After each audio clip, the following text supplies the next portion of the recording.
Thank you. Well, thanks a lot. Appreciate the intro, and it's nice to see everybody again. I knew I was in trouble. I got on the elevator this morning, and this guy goes, "Hey!" I'm like, "What?" He goes, "I seen you on the videos." So, sorry about that. Got to see me. Sick of seeing me, I'm sure. I know there's a bunch of people in the room that don't know who I am. I know the field does probably because you've been using the curriculum. So I just want to give a quick bio since you're stuck with me for a few hours, just so you get a sense of what my background is. So as I was saying, my family's been in the construction industry for over 150 years, and I'm the fourth generation. So my dad was a union carpenter. He started a company. My grandfather was a contractor, and my great-grandfather was a contractor. And I started in the field as a demolition laborer. So, and my kid's a PM. So he's about 8 years in. So now we are, we're going to make 200 years, I'm pretty sure. I started out doing shit work, and like many of us in this room, my parents wanted me to go to college, so they pushed me to go. I didn't want to go. I got out. I didn't want to work for my dad. And so I went to work for a contractors association where hundreds of companies like DN all belong to one organization. That organization solves all their problems and deals with the fires and helps them with safety, helps them with legal, helps them with payments, all kinds of stuff. So I got that job when I was 23, and I became the CEO when I was 27. I was the youngest person in the United States to have that job, and I'm pretty sure that I was the worst person in the United States to have that job. I was too young, I was immature, but the main thing was I was petrified to fail. And so what that did, it put a lot of pressure on me, and then I, in turn, did not lead well. I was all about the results. I could give a shit about the people. I give a shit about anything except the results. And I know there's people in this room who've been through that, and I know there's people in this room who are doing that right now. And so it just took me a super long time. But what really got me going doing this, I never wanted to be a public speaker. I'm a petrified public speaker. This is a good size, like, I don't know, 150 is pretty cool. Tomorrow I got to go to Florida and I got to talk. I'm a keynote at this, 500 people. It's mostly all CEOs. And like my stomach already hurts, right? I've done 2,000 presentations, and I'm sure that tomorrow night I will be feeling ill because it's just not something that I like to do. And they say it's the number one fear. They say public speaking is the number one fear, like more than anything, more than like deep water, the dark, or spiders and shit. But no, it's getting up in front of people. So, but what happened was I started talking to a lot of field people, and some of my buddies, like one of my buddies, a fitter, another one's an iron worker, but a lot of them were just people I met, right? Somebody who's sort of like somebody in at a bar or at a barbecue or something, and I'd be like, "Hey, it's that polite question, what do you do for a living?" Everybody asks that question, and people go, "Oh, I'm in the trades." I'd be like, "Oh, that's great. My family's been in 100 years. How do you like it?" And they go, "Yeah, I like it." Now, sometimes the words people use and the tone they use don't match. And I would say, "What do you like?" "Oh, I like that it's always different. I like that I have ownership. I like the team. I like to see what I built. I like, it's always different." "Yeah, but," and then there'd be this long pause. And then they'd say, "There's a lot of parts of construction that suck." "Yeah? Like what?" "Bad leadership, bad communication, job site politics, low give-a-shit factor, people's drama, bad attitudes." And that freaking list will go on forever. And at the end, I would always ask the same question. I'd be like, "Well, let me ask you something. What are you doing about that?" And everybody gets the same answer. "What am I supposed to do? I'm just one superintendent. I'm just one foreman. I'm just one fitter. I'm just one mason. I'm just one." Everybody took the easy way out. Everybody said, "I guess this is the best we can do. I guess this is it." And I remember one guy, he just said, "Hey, Mark, this is construction. There's just a lot of bullshit you got to put up with." And I thought, you know what? Everybody sees it. Everybody sees it every day. This room full of superintendents, you see it better than anybody. Not only do you see it, you experience it, and you carry the weight of it every day. But the question is, what are people willing to do differently in order to get that better result? And that is what's got me started. And that's 400,000 people ago. So like this week, Monday, I started in Oregon. I went Oregon, Tulsa, Dallas. Tomorrow is Hollywood, Florida, then Chicago for a couple days, then Minnesota, and then Syracuse, New York. And I've been at it like this for 20 years. And that's my commitment to try to change the industry going forward. And for those who don't know, like I was on the Raiders Stadium. I spoke to all supervision when they're building Allegiant. I was on the Freedom Tower, 4,000 craft when they rebuilt 9/11. This year, I've been on a bunch of data centers and battery factories, and so I don't start out. For those of you who don't know me, like I don't start out like, oh, I'm all that. You should listen to me. Like I'm a demolition labor. That's where I started. So, all I'm hoping today is to be useful. And what I'm really hoping, I would say probably a bunch of you were here last year. So this one is more personal. This one is more real. And I'm really hoping that this one will be more useful to you, that it'll be really something that you'll be able to take with you. And so that's who I am. That's how I got here. That's kind of my pitch for what we're trying to do today. And so you see up there, the influential leader, right? The influential leader, advanced field leadership and engagement strategies. Don't let that throw you off. I know there's at least 30 or 40 of you here who are not field, and this program is just as good for you. And the other thing is, it's the reason that we switched you up is that the field office thing, that needs to get better, right? And the superintendent PM thing, that's got to get better. PM superintendent makes the job. If there's a rub there, it's going to be an issue. So that's why we wanted you sitting with people that you didn't know. So what I want you to do is everybody, because you're sitting at different tables, everybody go around your table and introduce yourself to the people at the table. Tell them what you do, if you don't know them, what you do, how long you've been with the company, and we'll just do that right now. That back table, you got too many people there. Those 3 people who are sitting on the wall, why don't you come up here and join another table, right? That's going to be too many for you guys to do. Find a new table. All right, introduce yourself to the people at your table. Let's do that now. Ready? Go. Okay. So let's get started. Here. What I want you to do, we're going to set a baseline here today. Obviously, as I was saying, we're going to talk about leadership. So here's my question. Is everybody on the same page of what leadership is? So here's what I need you to do. At your table with your partner, so you're going to be working with a partner and with a group today, I want you to define, how do you define leadership? How do you define leadership? When you think of like leadership, somebody says, what is leadership to you? What's your answer to that? Do that with your partner. You got 1 minute. Each of you take about 30 seconds. Ready? 3, 2, 1, go. Okay. Help me out here. Let's get started. Let's see if we see it the same, right? Okay, who'll get me started? Throw up a hand. What is leadership? What's your definition of leadership? Yes, sir. Relationships. The quality of the relationships that we have determine my capability to lead. Great. Who else? Don't be shy. A good listener. Sir. An experienced servant.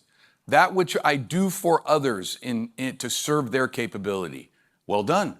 A lot of heads nodding. Who else? Yes, sir. Motivation. The capability of getting these people to do what they got to do in order to get this freaking tank built. Good. Yes, sir. Influence. Capability, the stone in the pond and those ripples that go out. That's me. I'm trying to get them ripples so that it affects as many people as possible to create the best outcome. Excellent. Yes, sir. Being a mentor. I'm going to put my hand on the shoulder of these younger people and try to make sure that they turn out pretty good. Nice. I like that. Anyone? Yes. Again? Someone who cares for others. Someone who's extending themselves personally in order to help somebody else out. Great. Anyone else? Yes. Positive role model, lead by example. Look at me and you'll know. I'm in the leader room. If you want to be that person, this is what it looks like. And being consistent, not like today, but not tomorrow. Today, not when I'm pissed off. Today, when I'm not stressed out. I'm going to give you that role model that you can emulate. Give me one more. Again? Coaching. I'm going to coach you up so you'll be better than you ever were. Okay, I agree with all of those, but there's a flaw in your observing what leadership is. Every single one of you, every single answer that I got from you related to how you're going to lead and influence others. You're saying, my job as the leader is to affect these other individuals in the most positive way that I can. Well, here's my question. Who's missing from that formula? That's right, you are. The fundamentals of leadership are not the activities that you're engaging in service of others. The foundation of leadership is what you are doing for yourself. So here's my first question. When was the last time you made yourself the priority? When was the last time that you said, and I'm not talking selfish priority, I get to do what I want, I get to do anything I want, I get to exert myself. When's the last time you said, I am going to make me the priority, my development, my focus, my ability, my health? When was the last time you put yourself first to become that better leader? Rather than doing these activities, coaching, mentoring, servant, listening, motivating, when have you focused on yourself? Now, we got in this room? We got a lot of grinders. We got in this room? A lot of people who got their head down. You come in this industry, it's a hard industry. Construction's a freaking hard industry. I know better than anybody, right? And what you do to succeed is you put your head down and you freaking work as hard as you can to get the results that you have to get. What's missing when your head is down is any idea of what you need to do for yourself. And there's people in this room who haven't looked up in 10 years. They're good leaders, they get the results, the jobs make money, the hands are good. You know who's missing? That leader. Hadn't even thought about it. Yesterday, when you're doing your profiles, now there's the beginnings, right? Who am I? How do I behave? Is this true? What do I do with this information? I think the first thing you should do is give it to your spouse so that they can tell you how fucked up you are. Yeah, that's you, buddy. No, that's not me. Yeah, it is. You're a red asshole. So today what my challenge is going to be is I'm going to ask you, get your head up. Get your head up. It's not about the work. It's not about the tank. It's not about the RFIs. It's not about the freaking collections. It's not about the fires. It's not about other people. It's about you. And I'll tell you, it is very hard for a lot of us to do it.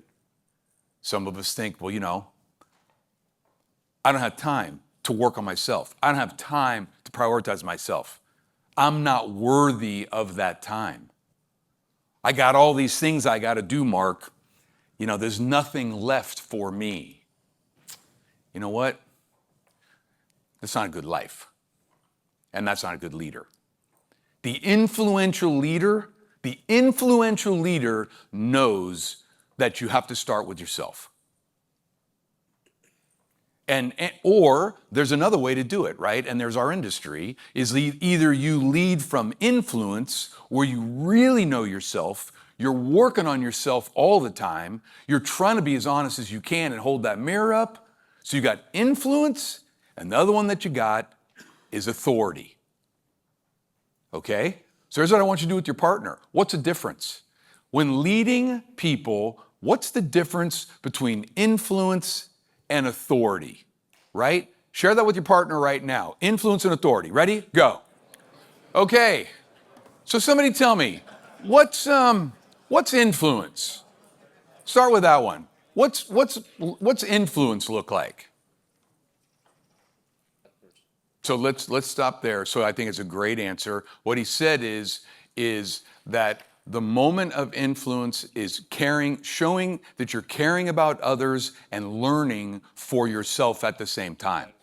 That's a good answer. That's an excellent answer, right? Both sides are getting something out of it. Is I am influencing, but the core of it is me caring about somebody else. Great. Somebody else give me one. Influence. What is influence?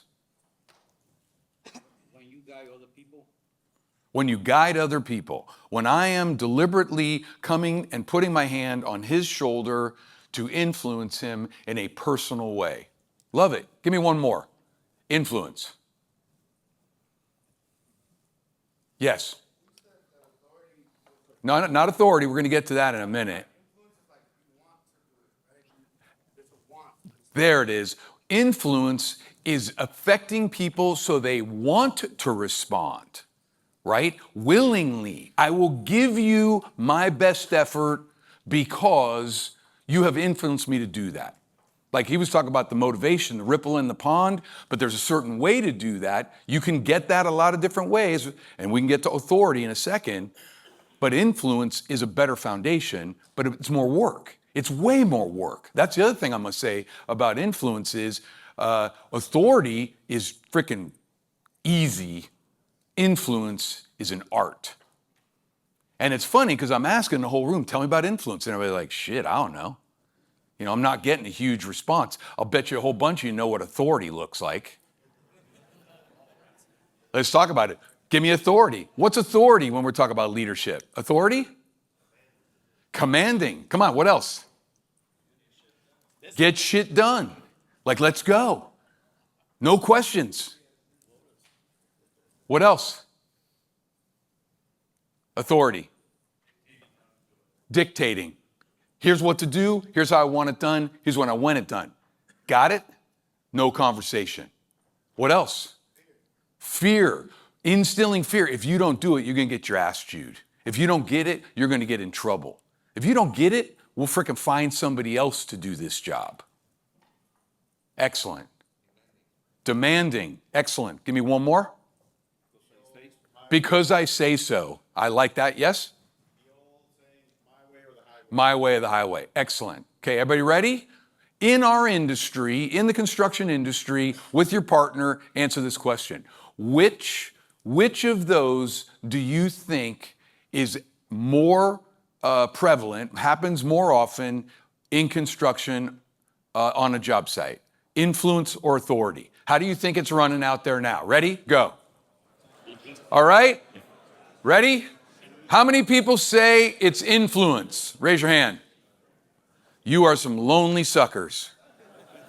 How many people say it's authority? Raise your hand. Look at the room. There we go. 100 to like 5.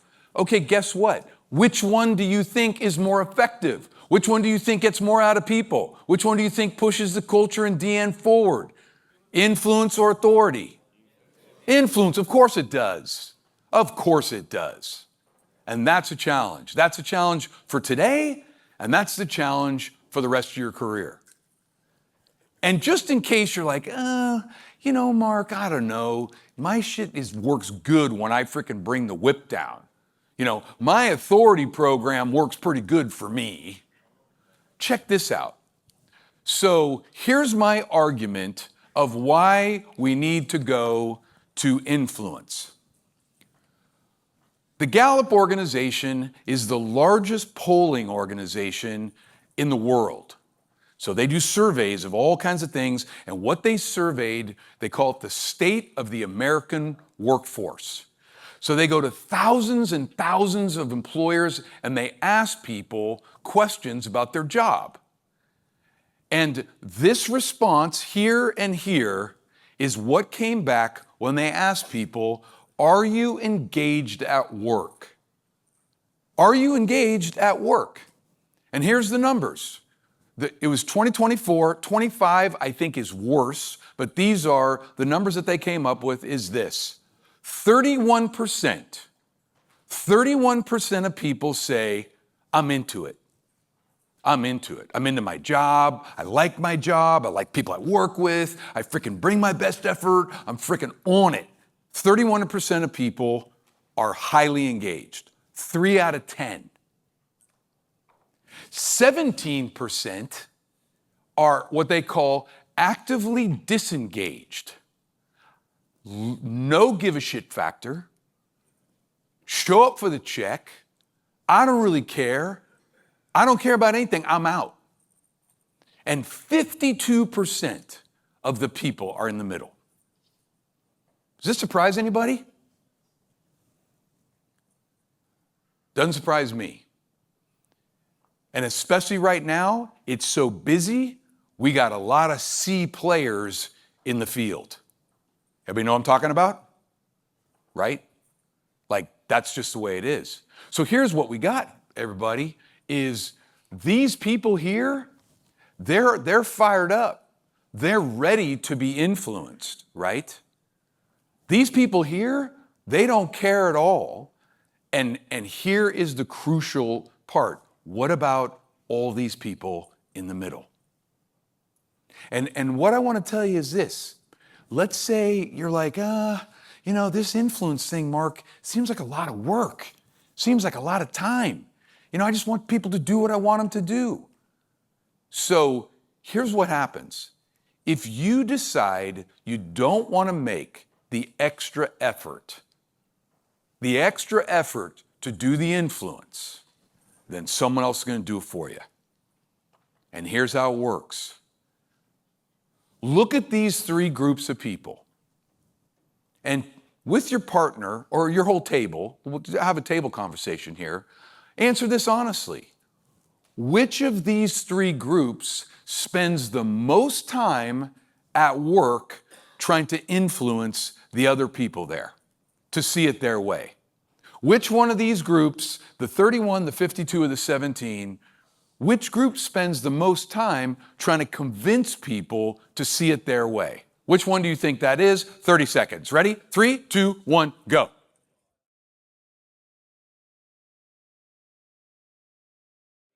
What do you think? How many people say it's the 31? How many people say it's the 17? And the whole room, every hand goes up. Okay, there it is, right? If your voice is not heard, if your influence is not maximized in the office, in the field, with the owners, if you take a pass on influence, those people are taking your spot. And you know what's happening here? It's a fight for the hearts and minds of the 52%. That's what's happening in every workplace. The shitheads are frickin' pulling the rope one way, and the highly engaged leaders are either on it or not. And if you are going to work every day with your head down, and you're only thinking about that job, these other people are whispering in the ears of everyone else who's working there. And what I got to tell you all is you need to get on a playing field. Whether it's comfortable or not, whether you're a hard charger or not. And believe me, you never found anybody that was worse than me. I understand. When you got to get shit done, it feels like a waste of time to be spending all this time trying to coach and mentor and connect and win them over. But that's the game. And there's huge payoffs if we decide that we really want to do it. But the key is you got to own, you know what? It really works. It really works. If I'm going to do this, I know there will be a huge payoff, right? So what I want to do is I want to talk about what the problems are you might be able to solve and the direction of how to get it. So everybody open your action plan. That's the thing on your table. It's got the little thing. Hand those out. If they're not around, here you go, guys. If you didn't get one, anybody need one? Make sure if you got one. Great. Okay, you'll see on the top, it says, what are the biggest challenges that you are facing as a leader? What are the biggest challenges? I want you to just write down maybe 2 or 3 things that you can think of right at the top. What are things that are the hardest things or the biggest challenges that you're facing in your role as a leader? Let's take 2 minutes and do that now. Just do that individually, okay? 3, 2, 1, begin.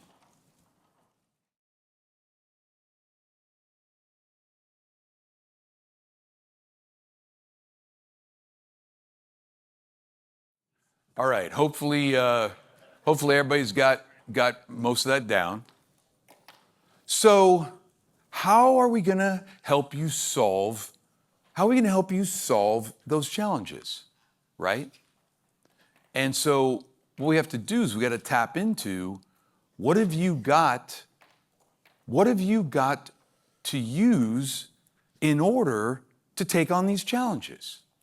So we're gonna have a little conversation about the tools that you already have to be able to do that, okay? So here's what I want you to do. Everybody stand up. Everybody stand up. Let's go. Find somebody nearby that you do not know, and I want you to tell them this. Who is the person you admire the most? Who is the person you admire the most? And what is their superpower in terms of their ability to influence? What is the one thing about them, the way they influence people, that makes the biggest difference, that puts them at the top of people who you admire? So I want you to think about that. Who's the person? And then what is it about them and the way that they influence that stands out to you? Everybody got it? Let's do it. 3, 2, 1, go.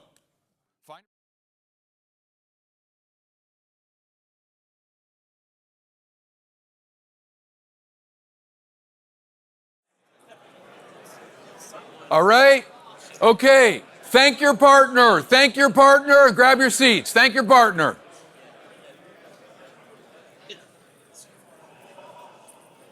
All right. So here's my question. You don't got to say who it is, but here's what I want to hear. I want to hear this, and I'm probably just going to call on people, so you might want to be ready. What is it about their influence? What was their superpower? What's the thing that you think of when you think of him or her and you're like, this is what made them special. This is what made them incredibly admirable.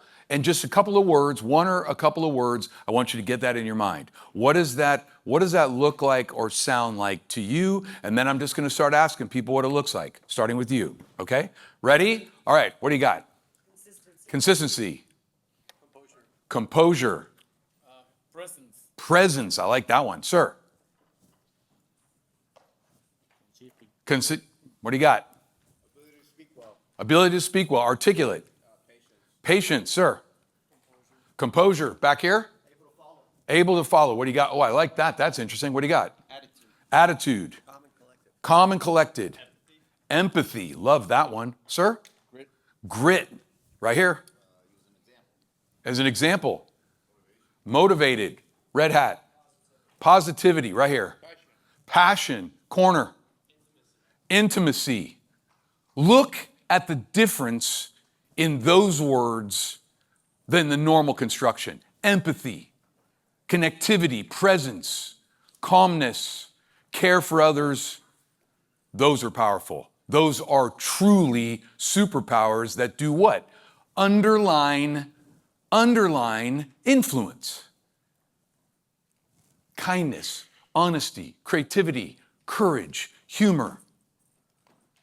So we're trying to stir it a little bit here. Everybody ready? Go to your action plan right now. I need you to be really honest. What is your influence superpower? If we're going into today and you're taking this with you and you're thinking, what do I have to work with now? What's the one you got?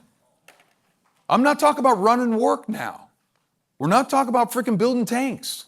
We're talking about influencing others. What is your superpower? Take a minute and try to identify that and be really honest. Give yourself some credit. Give yourself a break. What are you really good at? What do you really bring to the table? What's your superpower? All right, everybody got it? Okay, here we go. I want you to go right around the table. Everybody shares real quick, lightning round. What is a superpower that you put down that you have to work with to maximize influence in your leadership? Let's do that now. 3, 2, 1, begin. Go. And when you're done, listen up. And when you're done going around, look at your action plan, and I want you to fill in that section that says, what do you think the impact is on others? When you are maximizing that quality, when you're using your superpower, when you've decided to be the influential leader you're capable of, what do you think the impact is on those around you? So look at that and think, I wonder how these people react when I'm fully committed to being that influential person. And then write that into that section of your action plan now. What do you think the impact is on others? Grab your pen. 3, 2, 1, go.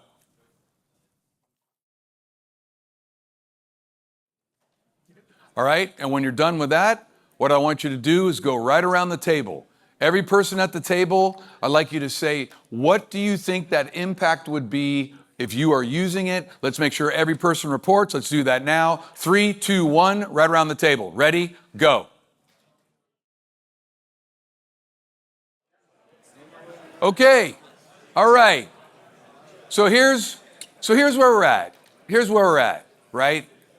What have we established? We've established this. You know, what is the difference between influence and authority? You know, influence is us showing up as the best version of ourselves and extending ourselves in a way that helps other people respond well to you, but also showing up for ourselves, like having our head up and doing it. We established that the industry is more operating on authority, right? Because that's what we all learned. That's what I learned, you know. So we're all kind of on the grind, and that moving that needle the other way is helpful.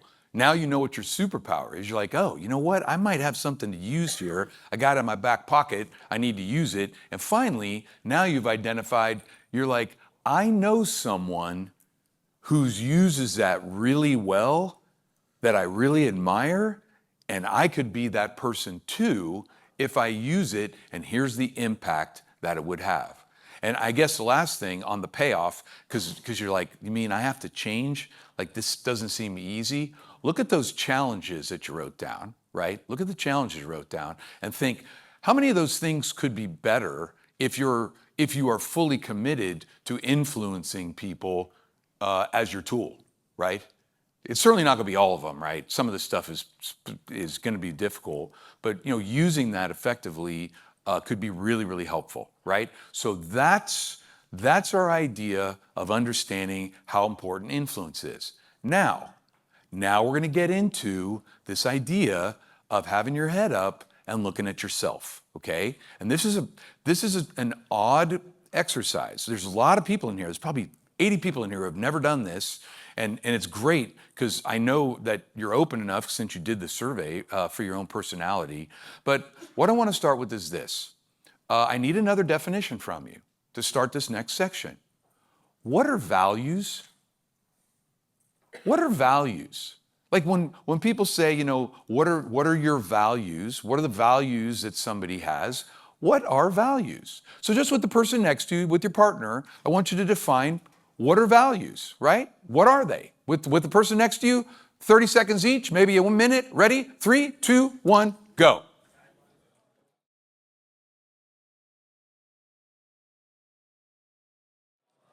All right, and done. Okay, somebody help me out.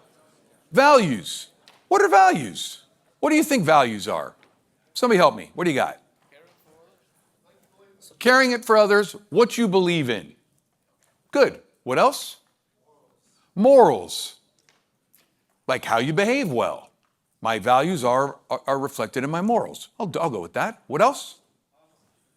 Again? Honesty. That is a value, but we're asking, what is a value? Say, how you carry yourself daily, sir, right here? Something that defines a person. It defines a person. Now we're getting closer. Your values define you as a person. Your values is how you show up all the time that others can see. He's saying honesty, that's a great one. It's like, that's an example of what a value looks like if you decide to live it in its regard, right? It's your navigation. It's your compass. Your values, your core values are what tells you how to live your life. It's your beliefs. Yes? Everybody agree with that? So yesterday, or when you did the survey, you were saying, what's my personality like? How do I show up for others? What's my colors, and how do those colors affect the people around me? Now what we're going to do is we're going to go a little deeper. We're going to figure out what's your core operating system. What really, really matters to you all the way down at the person that you are. Everybody turn to the last page of your handout. Turn to the last page.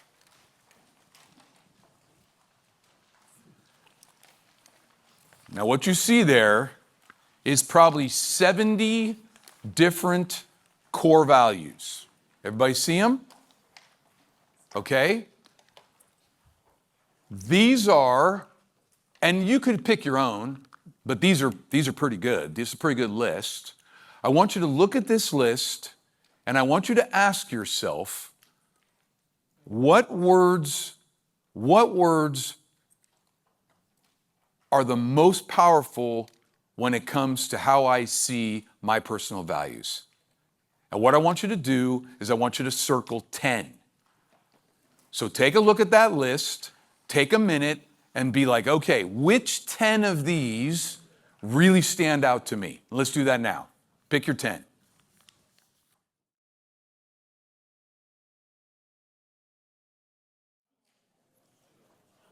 All right, here we go. Everybody got their 10?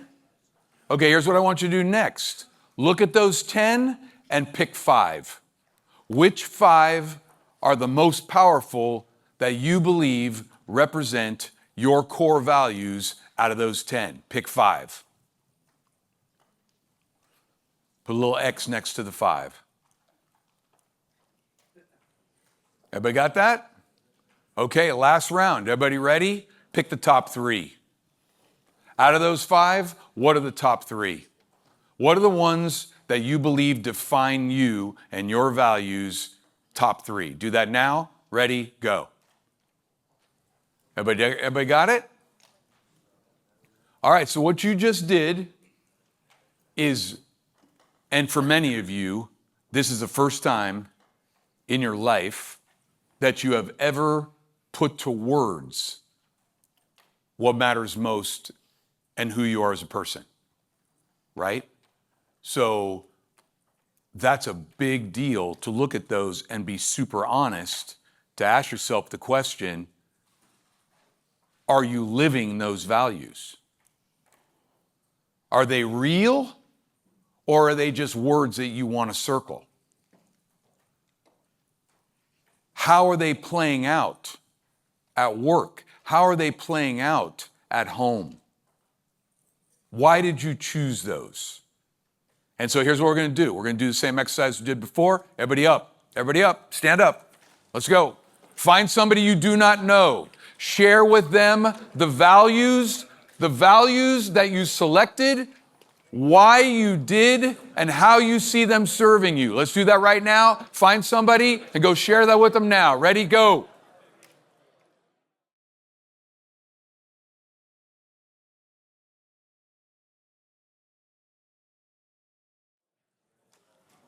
How many people, this is the first time that you've ever really examined your core values?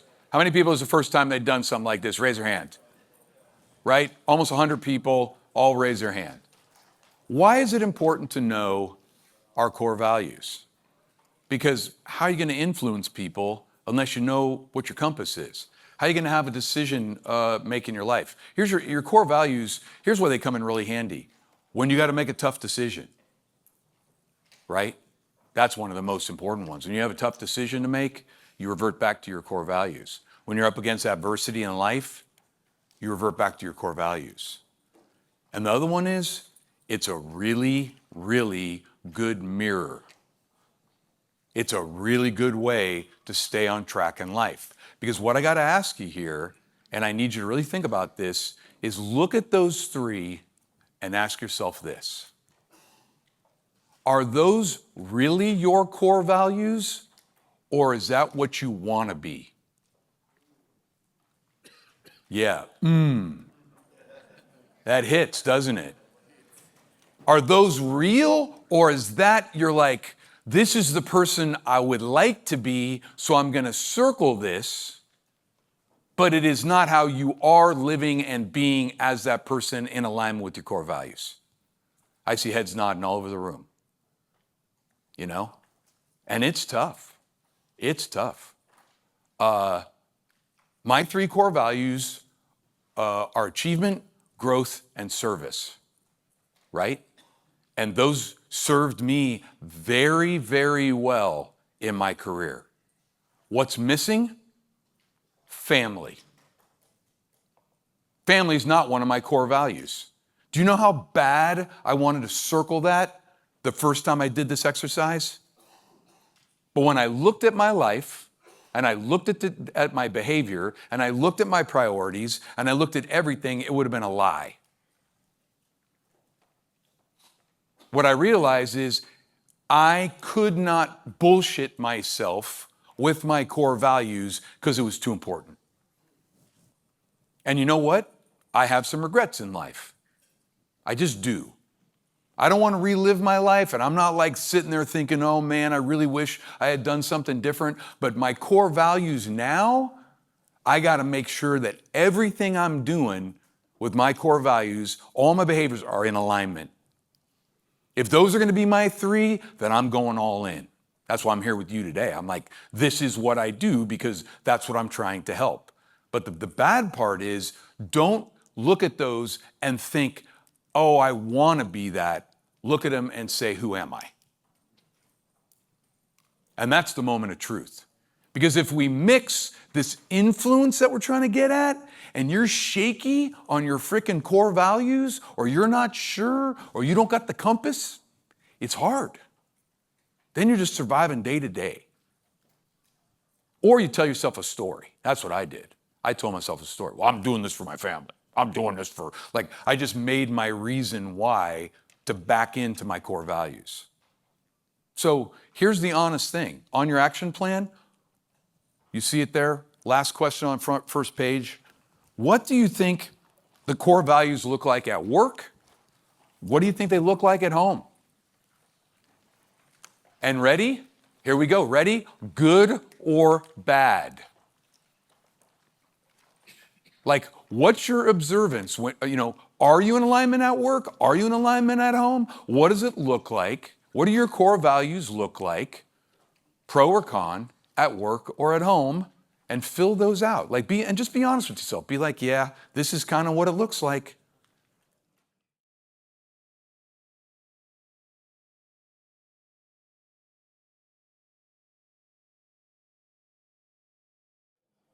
All right, here we go.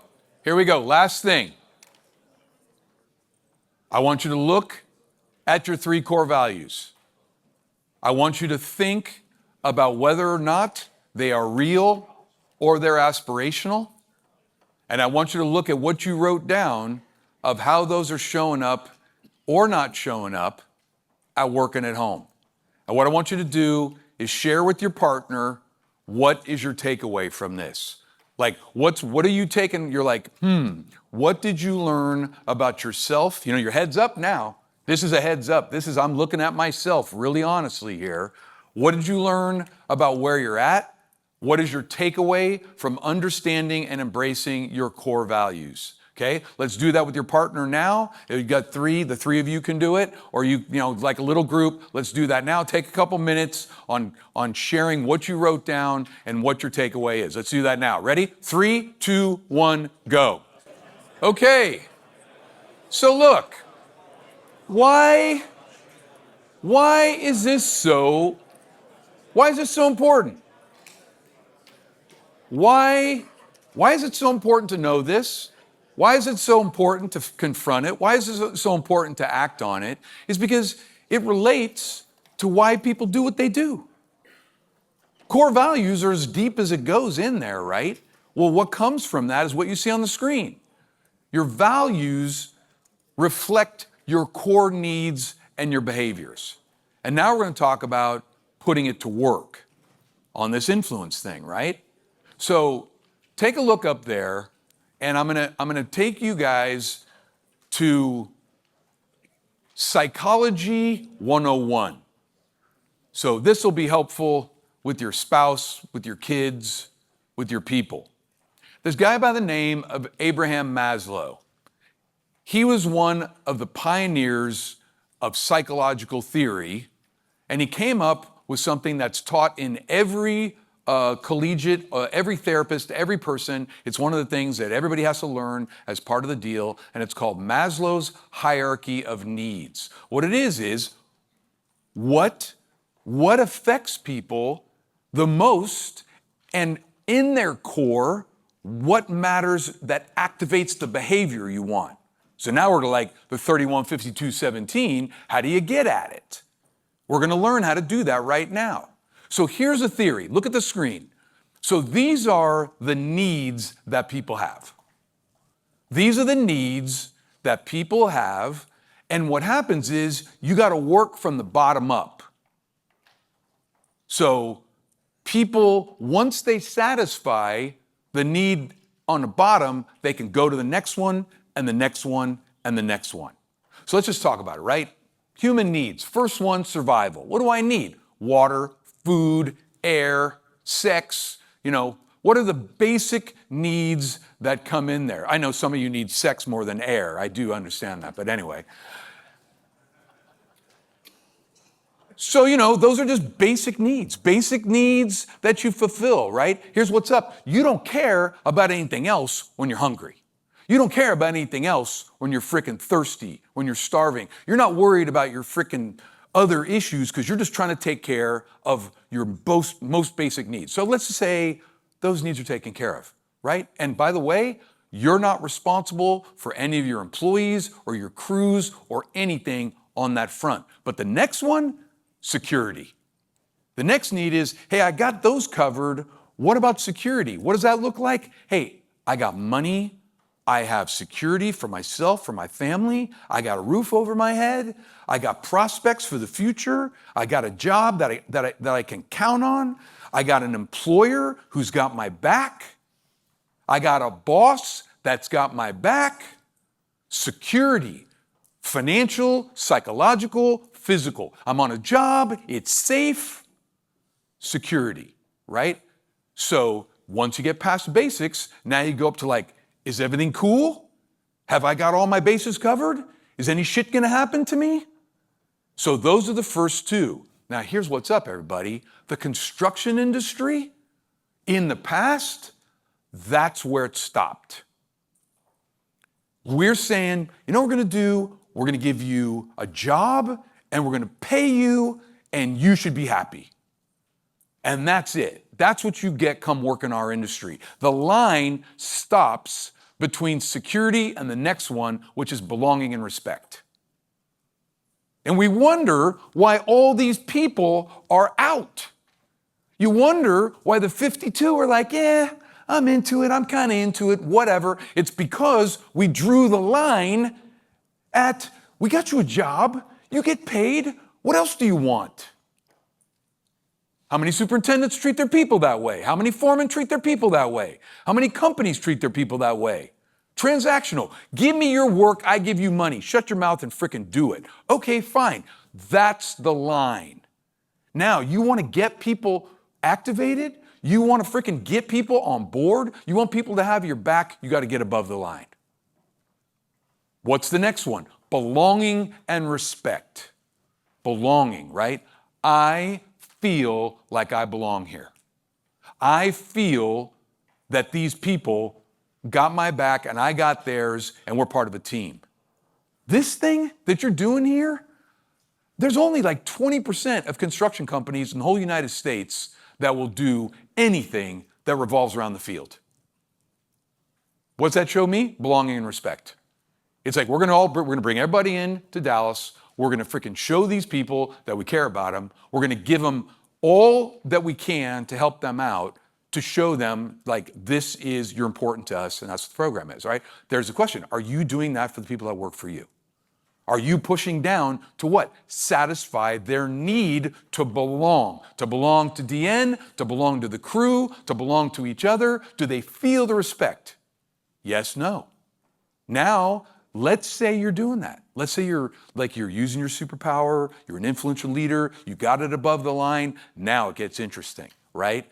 Now that people feel like they're part of the deal, meaning and impact. What I do matters. I, as a person in this company, on this team, I matter, right? So that's way above the line for our industry, because what I see in our industry is not meaning and impact. You know what I see in our industry? Here's what I see. How many people in this room, I know the office might not hear it, but I'm sure the field can help me here. How many of you have heard these words before? If you can't do it, I'll find someone who can. How many people have heard that? Hands up, right? Like, I don't got time, Eduardo, to invest in you, to influence you. If you can't fucking do what I want you to do, then I'll find somebody else that will. Oh, let's turn it up a little higher. How many people here have heard this? You're not paid to think, you get paid from the neck down.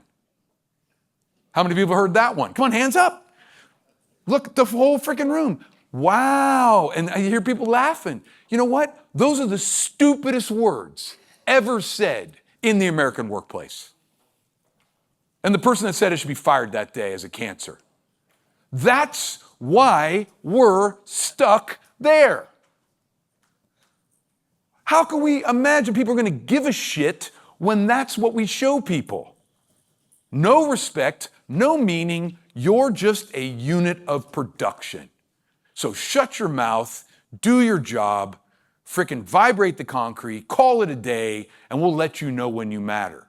No, that's over now.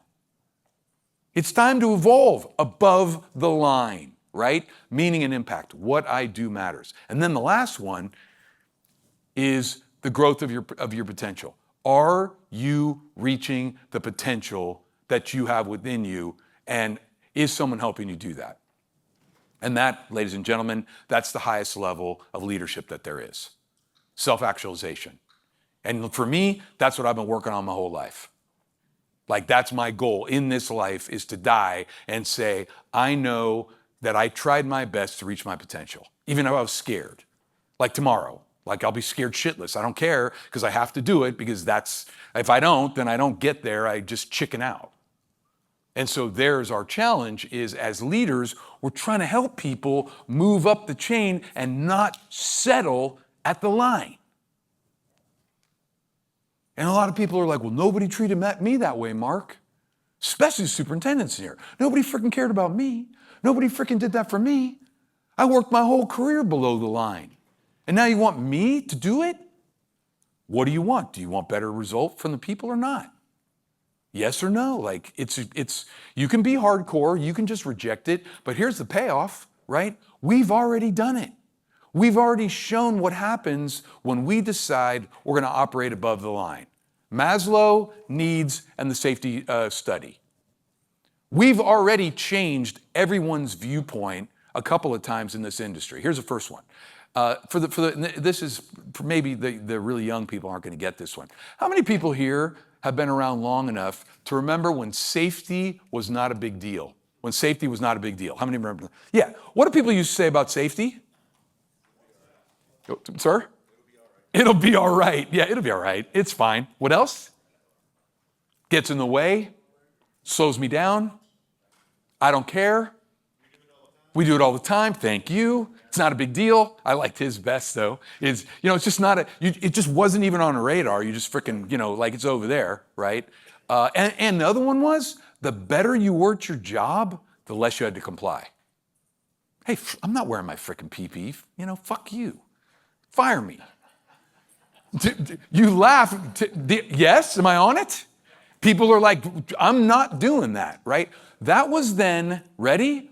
Where are we today? Where's safety today? Safety was a 0 before. Where's safety today? It's number 1. You can't even pre-qual to go, like guys at breakfast tell me, yeah, working on this freaking data center, working on this, working on that. You can't even get a job if your safety record. They won't even let you bid the job. How did we go from a 0 to the most important thing? Above the line. What do we start with? If you don't comply, we'll fire you. If you don't comply, we'll send you home. That's where we started, at the bottom. We're gonna take away your security. We're gonna if you do not behave the way you're supposed to, we're gonna smoke you. Then people started going like, I get it. So safety is part of belonging and respect. Like we're all in this together and we want to take care of each other. Yeah, that's it. Then you had people go up to, hey, me doing this matters and I'm bought in. As soon as you get above the line, I started seeing clients, they get like 1 million hours without a lost time incident. 5 million hours without a freaking serious injury or fatality. How do you do that? It's not rules. It's not freaking below the line, it's above the line, and the field leaders, foremen and superintendents, are the ones that are creating that belief. And we changed everybody's behavior. And now freaking safety's the bomb, and everybody's like, yeah, that's what we gotta do. It's a little bit of a pain in the ass sometimes, but it's like, yeah, that's what we all freaking do. That's how it works. That's what we're gonna do. The second time was when we said, hey, you know what? Maybe it's a good idea that people don't come to work drunk and stoned. Right? So you go work on a federal job, on a DOT job, on a high-tech job, and they're like, hey, this is a substance-free deal, And I remember at the beginning, people were like, oh my God, you want me to piss in a cup? Oh, you're taking away my weekend. You don't understand, I work faster on meth.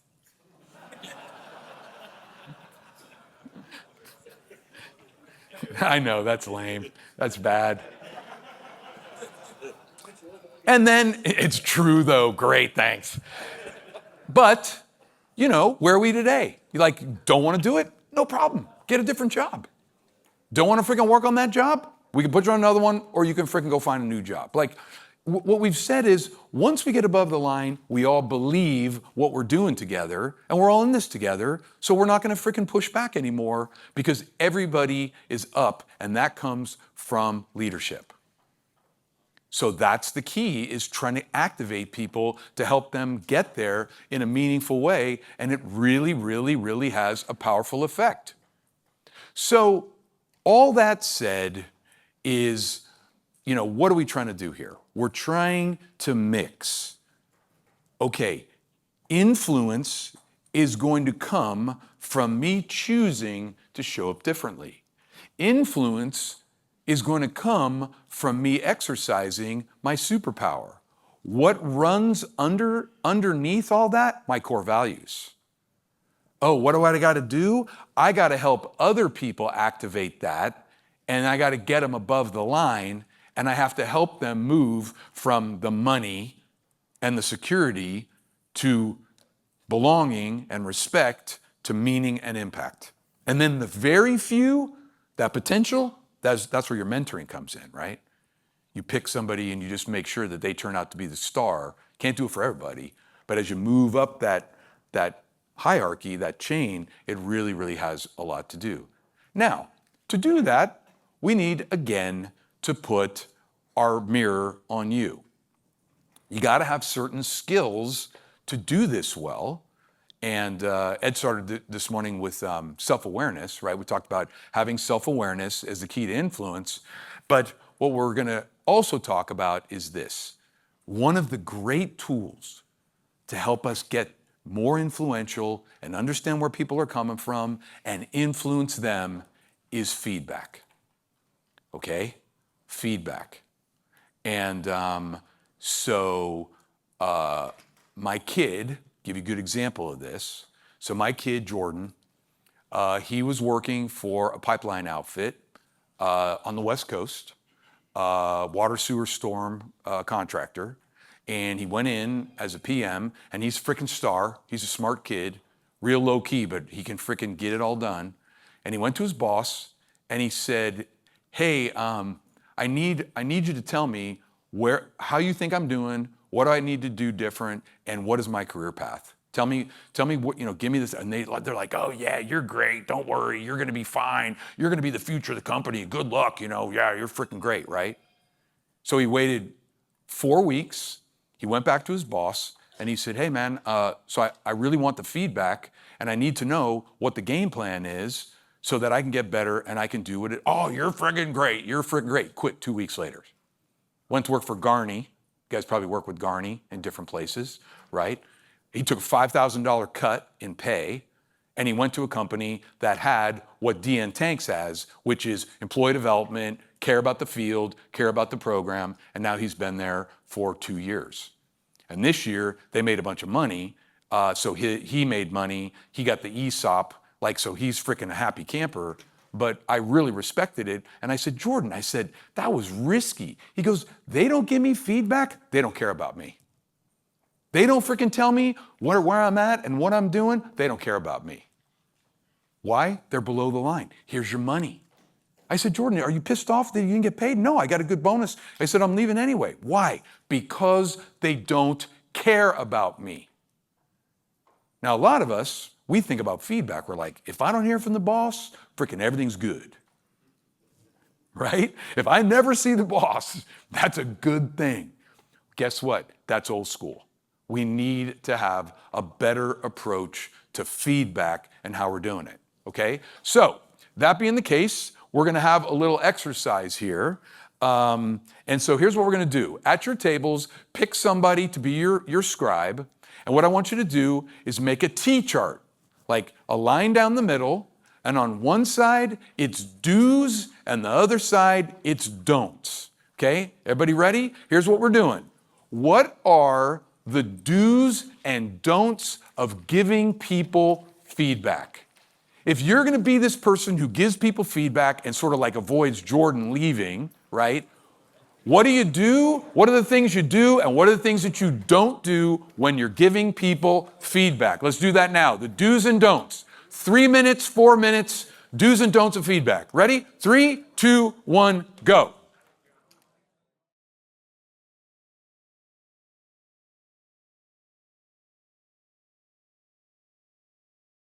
Me out. Every table, I want to hear somebody shout something out. Are we ready? Let's start with the do's. If you're going to give people feedback, which is one of the greatest ways of influencing, what are the do's? If you're going to do it, you're going to do it well. What are you going to do? Specific. Be specific. And by the way, you probably want to take some notes if because you're going to be doing some exercises with this. Be specific in exactly what the feedback is, not general. Great. What else? Be genuine. Excellent. What else? Be honest. Listen to them as well. Great. What else? Positive, maybe, or at least neutral. Again? Sincere. Be sincere so that they can tell that you are coming to them in a real manner. What else? Often. Excellent. What's your name? Jadel. That often. Frequent, right? And by the way, generationally, the younger people are, the more often that they want it. The old guard didn't want any of it. Young people want it all the time. Home run. What else you got? Again? Facts, not opinions, not feelings, never feelings, which is not what we do a lot of time. What else? Expectations. Clear expectations. Here's the feedback, and here's what I expect going forward. Are we now on the same page? Bringing it to closure. Excellent. What else? In private. Where it is, let's not give it in front of other people and embarrass people or humiliate them or piss them off because they're going to stop listening. Great. What else? Be respectful. And one more. Give advice. Give direction and advice to help them out. All right, there it is. That's a great list. Give it frequently, give it sincerely, give it genuinely, give it privately. Make sure that you're set up and teed up to do it right. What about the don'ts? Let's talk about don't. Don't do this. Don't do this if you're giving feedback. Who'll get me started? Don't be aggressive. Don't show emotions. Oh my God, that's so good. That's so freaking good. Don't give it when you're pissed off. Again? Don't be negative. What else? Don't be judgmental. Don't go into it with your mind already made up that this person is freaking sideways. Leave some room. What else? Don't laugh. Oh, lie. Yeah, I wouldn't laugh at him either, to be honest with you. Don't lie, or what I'm going to call it, like shade, right? You're not really getting to it. You know, you're not really being totally honest. You're kind of like going around the edge because you don't really want to freaking make it uncomfortable. What else? Don't overdo it. What else? Don't belittle. Don't assume. Like that. Excellent. What else? Don't be distracted. Give people 100% of your attention when you're doing it. I love it. I love it. Don't sugarcoat. Yes. Don't sugarcoat. Don't freaking make it like less than it is. Be direct. All right. So there it is. Sir? We got that one there. Don't be negative. Good. All right. So there's your list, right? That's what it looks like. And so now the conversation is, well, how are you doing? How are you doing? How often are you giving it, as he said? What is the manner in which you are doing it? What is your game plan of how you get this done? Okay, so now what we're going to do a little planning, because every single one of you has people back on the jobs or in the office that need your feedback. We have now identified a great way to influence people. So here's what I want you to do. Everybody grab your action plan. Everybody grab your action plan. And you see it says accountability and feedback planner. So we're just going to do the top right now. How to give feedback.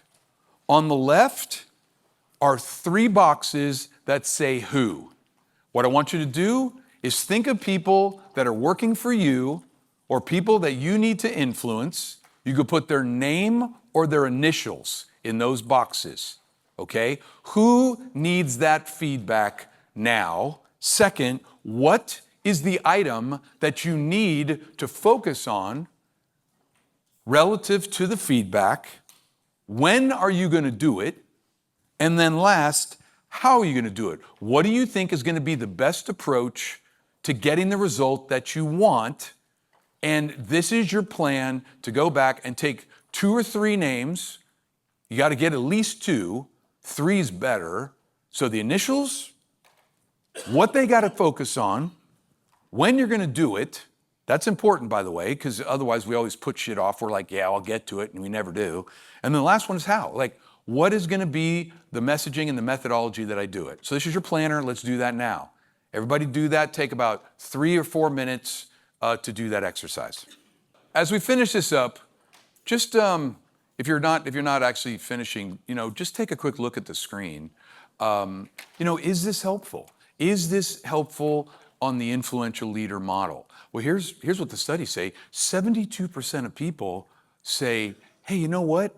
If I got the feedback that I need, my performance would improve. People are like, yeah, I'm pretty sure that if people would take the time, if my boss, if my manager, my area manager, my superintendent, my, whatever, I would have the opportunity to do that, right? Here's the barriers right here. Defensiveness. if you don't do it right, how do people react? Anybody here ever give somebody feedback and it freaking didn't go well? Oh yeah, right? You know, that's the freaking program. People get bent, right? They shut down instantly. If you go in anywhere on that don't list, people just shut down. They're like, I'm freaking done. Or they start making excuses, or they get aggressive, or whatever else it is. Lack of trust? Well, lack of trust is my boss doesn't care about me because we're below the line. He or she, they don't care about me. All they care about is getting the job done. So why would I trust them and why would I take feedback from them? But if I feel like, you know what? I think my boss, he or she, I think they got my back. They're going to be a lot more open to the hard lesson you probably need to give them, right? And last, poor delivery. We do it when we're pissed. We do it when we're short. We do it when we're freaking, we're doing it on the side. We do it when we're distracted, and I've done all these. Like I have screwed up feedback all the time, especially when I was like younger. And also I was in a hurry. Don't do it in a hurry, I think is probably another one, right? So here's our last piece. That's them. You did your piece of this. Now we're going to do the same thing. Ready? Head up, hold up the mirror. Here we go. What about you getting the feedback that you need? What about and here's the bad part is, the higher you go, the harder it is to get it. Especially traveling. Like, who's going to give you feedback so you can sharpen your blade? And a lot of times, there's like almost no one, and that becomes a problem, right? So what I want to do is, this is really important, and it's also very powerful, is I need you to tell a story, okay? And here's what it is. And the reason I'm doing this is for you to really think how important that is for you now to continue this, okay? Ready? Everybody up. Everybody up. Let's go. You're going to find somebody else. Tell the story of when you got really critical feedback, good or bad, that made a huge difference on you. When did you get some feedback that you were like, whoa, and it made an enormous impact on you that you can remember, good or bad? Share that with someone right now. Find somebody you haven't talked to. Go wander around. Ready? Go.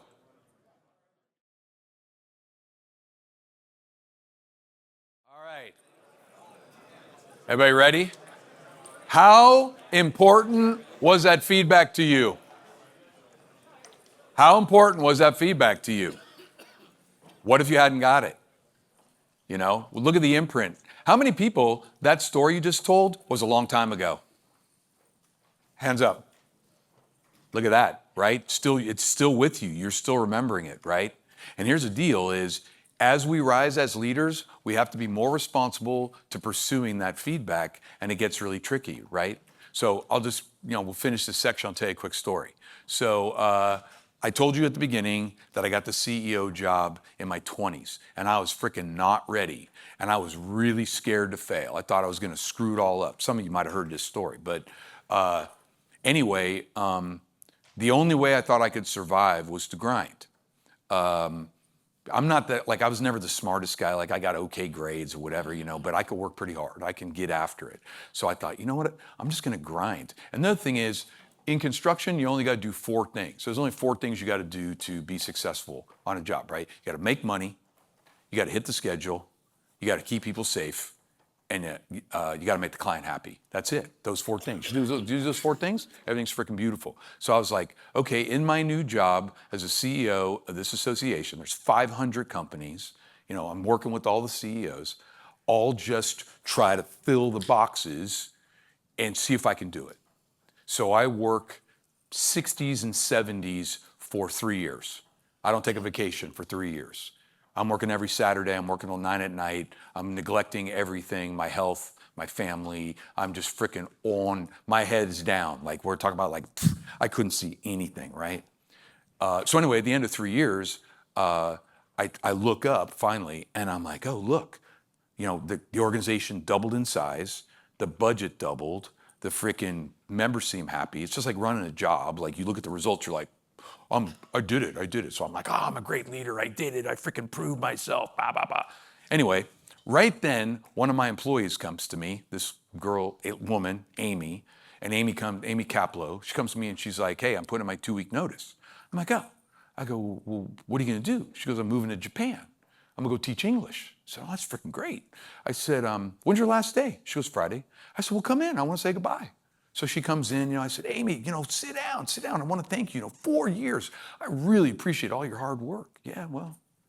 I said, hey, can I ask you a couple questions on the way out? Get a little feedback? She goes, sure. I said, let me ask you, what'd you think of our culture? And she tells me. I said, what'd you think of how we developed you and trained you? And she tells me.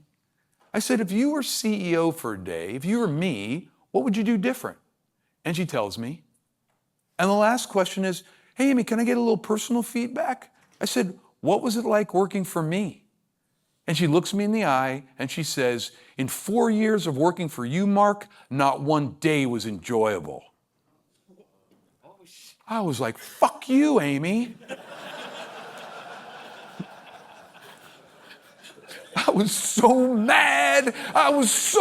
I'm like, can't you see these boxes? Can't you see how great I am? Can't you see? I was here till 9. You went home at 4. Like, of course, right? Defensive, pushback. Amy's like, here, dude, here's the truth. Here's the feedback you asked for. Here's what you need. She's given me the most important gift that I even asked for. And I don't want it. I won't take it. So I'm sitting there, I got to make a decision. You're going to love this. Whose problem was it? I was like, is this my problem or is this her problem? What do you think I decided? Whose problem was it? Hers, of course it was. Why? Wasn't ready for this. Couldn't get over my ego and my defensiveness, my fear of failure, my insecurity. All those just blew up when she gave me that. And what I could have done is been like, oh, wow, Mark, maybe it's time to be the influential leader. All these things we'll talk about. Like, that was my moment. And instead, I didn't do it. You know what I did? I did 3 more years. Same thing.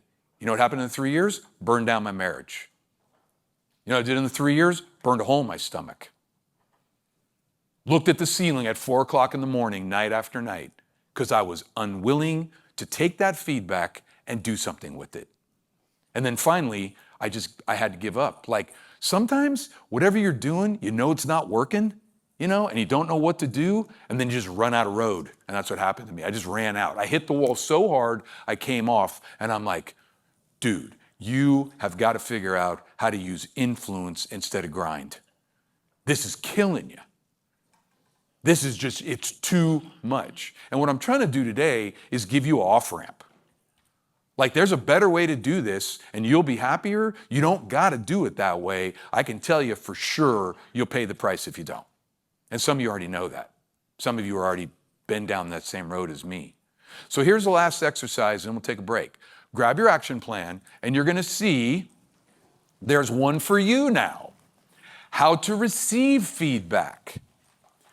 So here's the question there. On the left, who can you go to ask for really honest feedback? Who's your Amy? Come up with 2 or 3 of like, okay, seriously, I need to actually get some feedback on where I'm at. Am I the influential leader? Am I the red zone freaking jerk? Where am I showing up and where am I not? Who are those? Put their name or their initials. Second is, what are you going to ask them? What's the focus of the conversation going to be? When are you going to do it? And how are you going to approach them? And like, this can be a lightning round. The most important one, of course, everybody, is the who. The rest of it will probably take care of itself. But if you don't have a who, you got your head down, you're not putting yourself first. This is a good exercise. Even though it's painful, it'll serve you well. Let's do that now. All right? Looks like most of you are done. Here's what we're going to finish with. You see underneath that? It says questions to ask during feedback. Okay? I'm going to give you two. I would suggest you want to put these in here, but I'm going to give you one for other people, and then I'm going to give you one for yourself. Okay? This is the one that I would ask my people all the time, and his point on frequency, the more often I ask this, the better result I got. Ready? Here's the first one I ask people. What do you need from me to do your best work? What do you need from me to do your best work? And that is a great conversation because it's very open-ended, and people could say, I need more praise, I need more support, I need more training, I need more. What do you need from me to do your best work? What do you need to do your best work? And that makes them think. So that's a pretty good one for them. What do you need to do your best work? And then the one for you is, what is one thing? What's one thing that I need to do differently or better as a leader? Help me out. Help me out is important because people are scared. They don't want to tell the boss. They're like, fuck, I'm not going to tell him. He's going to freak out. He's going to have an Amy moment. What's one thing? Hey, I'm working on myself. I went to the program. We had this really great program in Dallas, and I realized I really actually have to sort of like get better at leading, and I'm not going to know unless you tell me. So what's one thing that I could do better or different to be a better leader? Help me out. People respond good to ask for help, by the way. They'll respond better than that than ask for feedback. Don't say, give me some feedback. Say, help me out. See what they come up with. So those are two, and you can add in a couple more. Okay? Helpful? Yep. Helpful? How are we doing so far? What do you think? We good? Enough to work on? All right, here's what's up. I've got just about maybe 3 minutes out. We're going to take a 15-minute break. We're only doing one break, and then we're going to come back and power through to the end. What that means is like 15 minutes back in the room in your seat. Not getting coffee, not still in the bathroom scrolling, like here, okay? 15 minutes sharp. Let's do it. Ready? Go. Okay. So somebody came up at the break with a really great observation. And so I'm going to go off script here. In fact, I think I'm going to add this to this program because it makes a lot of sense. We're talking about the 31, which is the highly engaged, the 17 who are disengaged, and the 52 that are kind of on the fence, right? And the conversation we're having is a lot of the things we're talking about, you got to approach all those groups differently, right? You can't just do it one way for everybody. And I just thought, what a great way to finish that other conversation. Just like remember, because what'll happen is we kind of start treating everybody the same because how we operate, right? So let's just do this at your table and take some notes here. Have somebody write 31, 52, and 17. And what I want you to do, really quick, we'll do a lightning round. It'll just be a couple minutes, is when we're doing the feedback, when we're treating these people, what's going to be different with each group, right? What kind of feedback does the 31 need?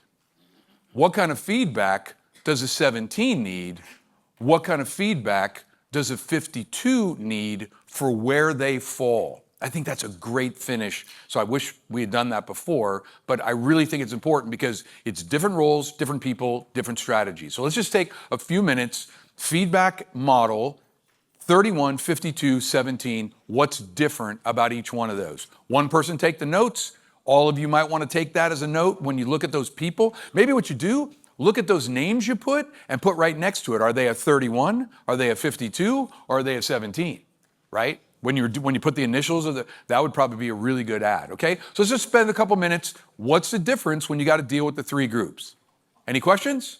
Ready? 3, 2, 1, begin. Go. Okay. All right, let's just finish this off. Help me out here. So when we're dealing with the 31, what's our focus for our high performers? What's our focus for the people who are getting it done, who are kind of on fire? What did you come up with there of how you would deal with them? What comes up to mind there? Keep it up. Reinforcement of what they're doing already, which is really important because a lot of times, ladies and gentlemen, we don't say anything to the 31 because we think they got it going on. We're spending all our time with the freaking problem kids, and the 31 needs to know, hey, I see it. Let's keep it up. It's freaking great, right? What else? Anyone else on the 31? Reinforcement.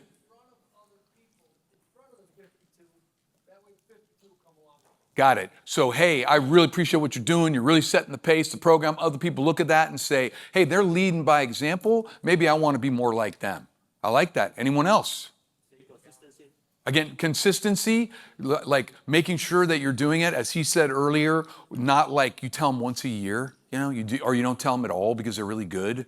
Consistent, like, hey, I really appreciate it. You're freaking taking care of business. You're setting the pace. You're setting an example. Great. Anyone else? Asking for help. Hey, you know what? You're the person, like all of us have leads. Everybody know what I'm talking about, right? You got, you're running work and then you got your lead or you got your, I don't know if you guys got direct foreman or if they're just like your hands, but everybody's got that person. Hey, I need your help. You're the person on this crew as a 31 who's going to help me push this along. I really appreciate it. Let's do this together. Those are good. How about the 17? What about the 17? So we've got the 17. We already know that they're problem children. What does that look like? Well, fire them. That's instantaneous. That's a very short feedback. You're fucking out of here. 7 words, like, okay, bye. Before that, come on. Challenge, like that, challenge. Hey, here's what I see. Here's what the program is. I'm challenging you to pick it up, and I'm also setting expectations, and we're not going to freaking have this conversation again.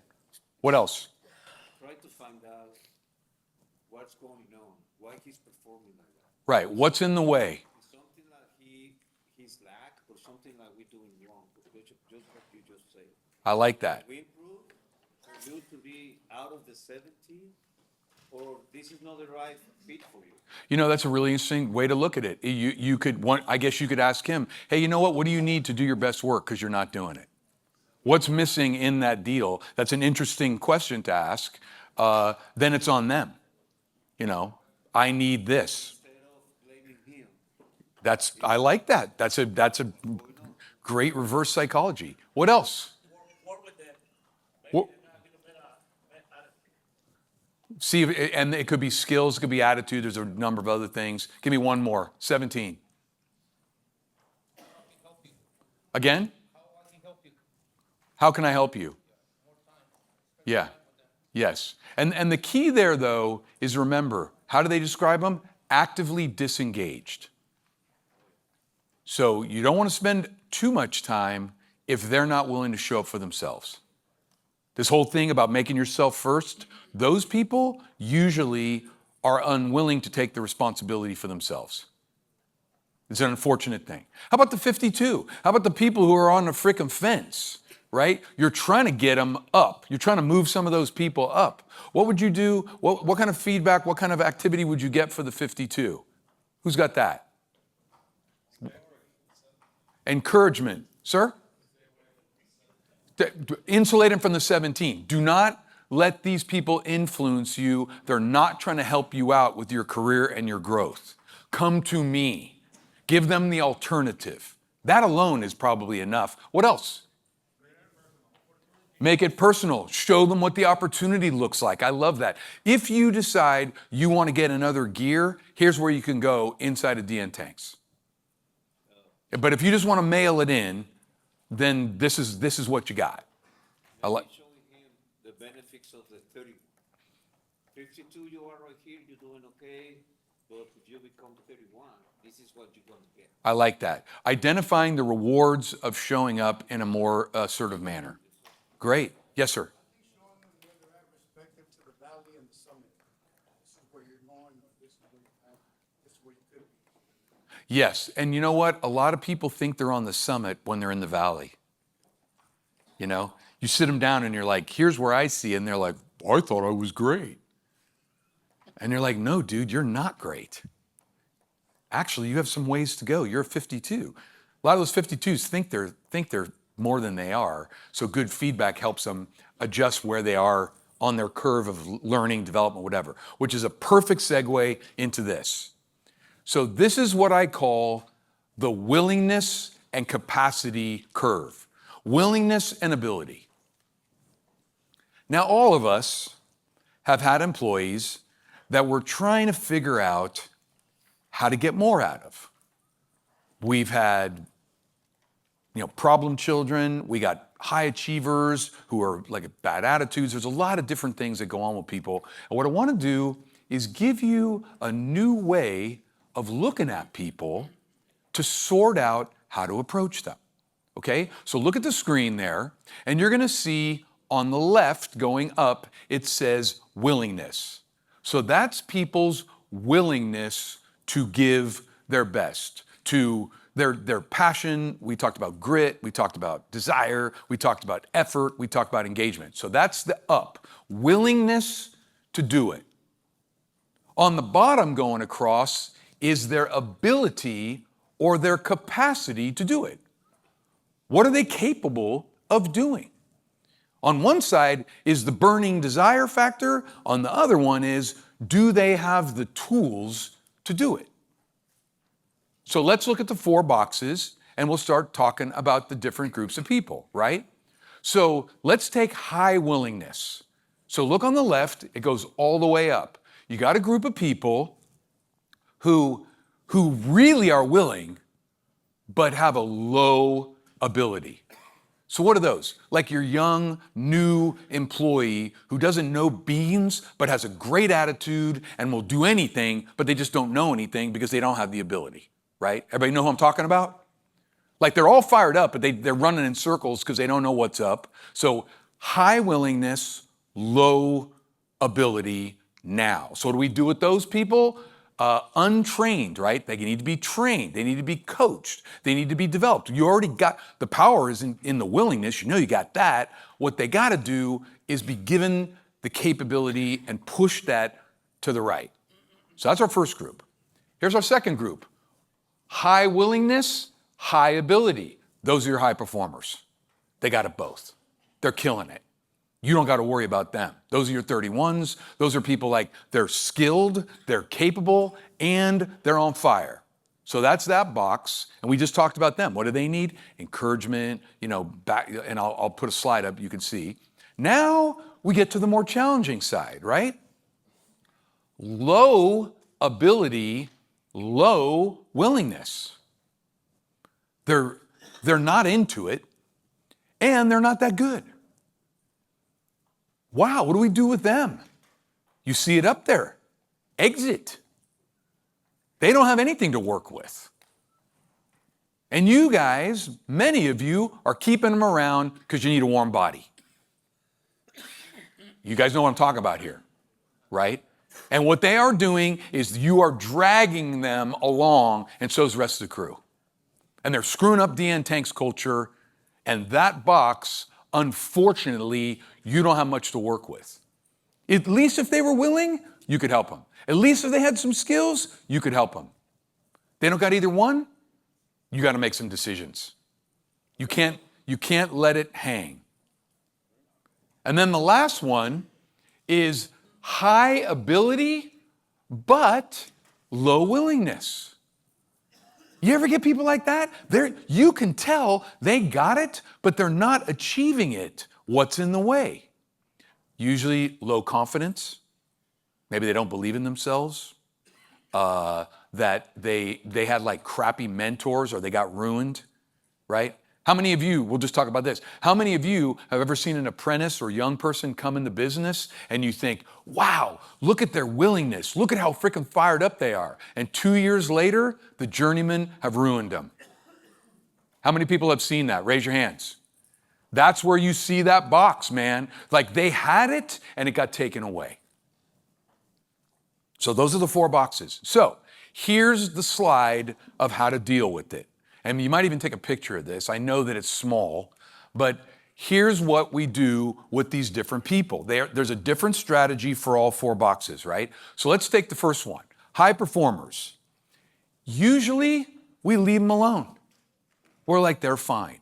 No, what they need is praise, recognition, and reinforcement. And they don't need a lot of it, but they sure can use it. I see people using their phones. I think it's a good one to remind you, take a picture of it if you can. Can't, but will. Untrained. What do they need? They're motivated to learn, but they don't have the skills. What do they need? Coaching, mentorship, weekly check-ins. Back to my man down here, frequency, right? They need frequency. You're building little bites at a time through coaching and check-ins to help those people. They're gonna get there if you're willing to do that with that frequency that we talked about, okay? Now we go to the black. Can, but won't. Maybe they're bored. Maybe they're burnt out. What do you get for them? New project, personal check-in, goal, or a performance improvement program, which is you're down to your last frickin' chance here. So I want to talk to you seriously about how this works, because you're not bringing anything that I need, and you can't be afraid of leaving that job open to keep that person around, because it's a problem. And then the last one, can't and won't, which is frickin' need to exit straight up.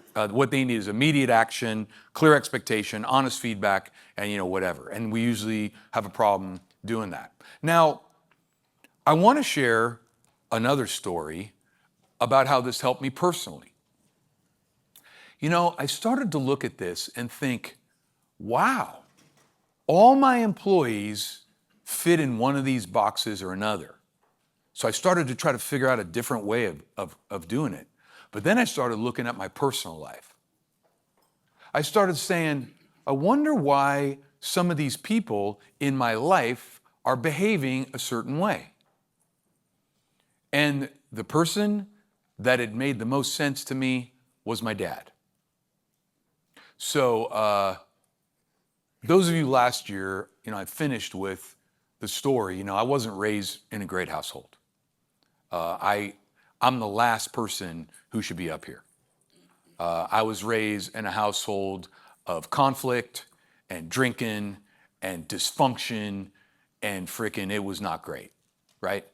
And my dad was not a good guy, like straight up.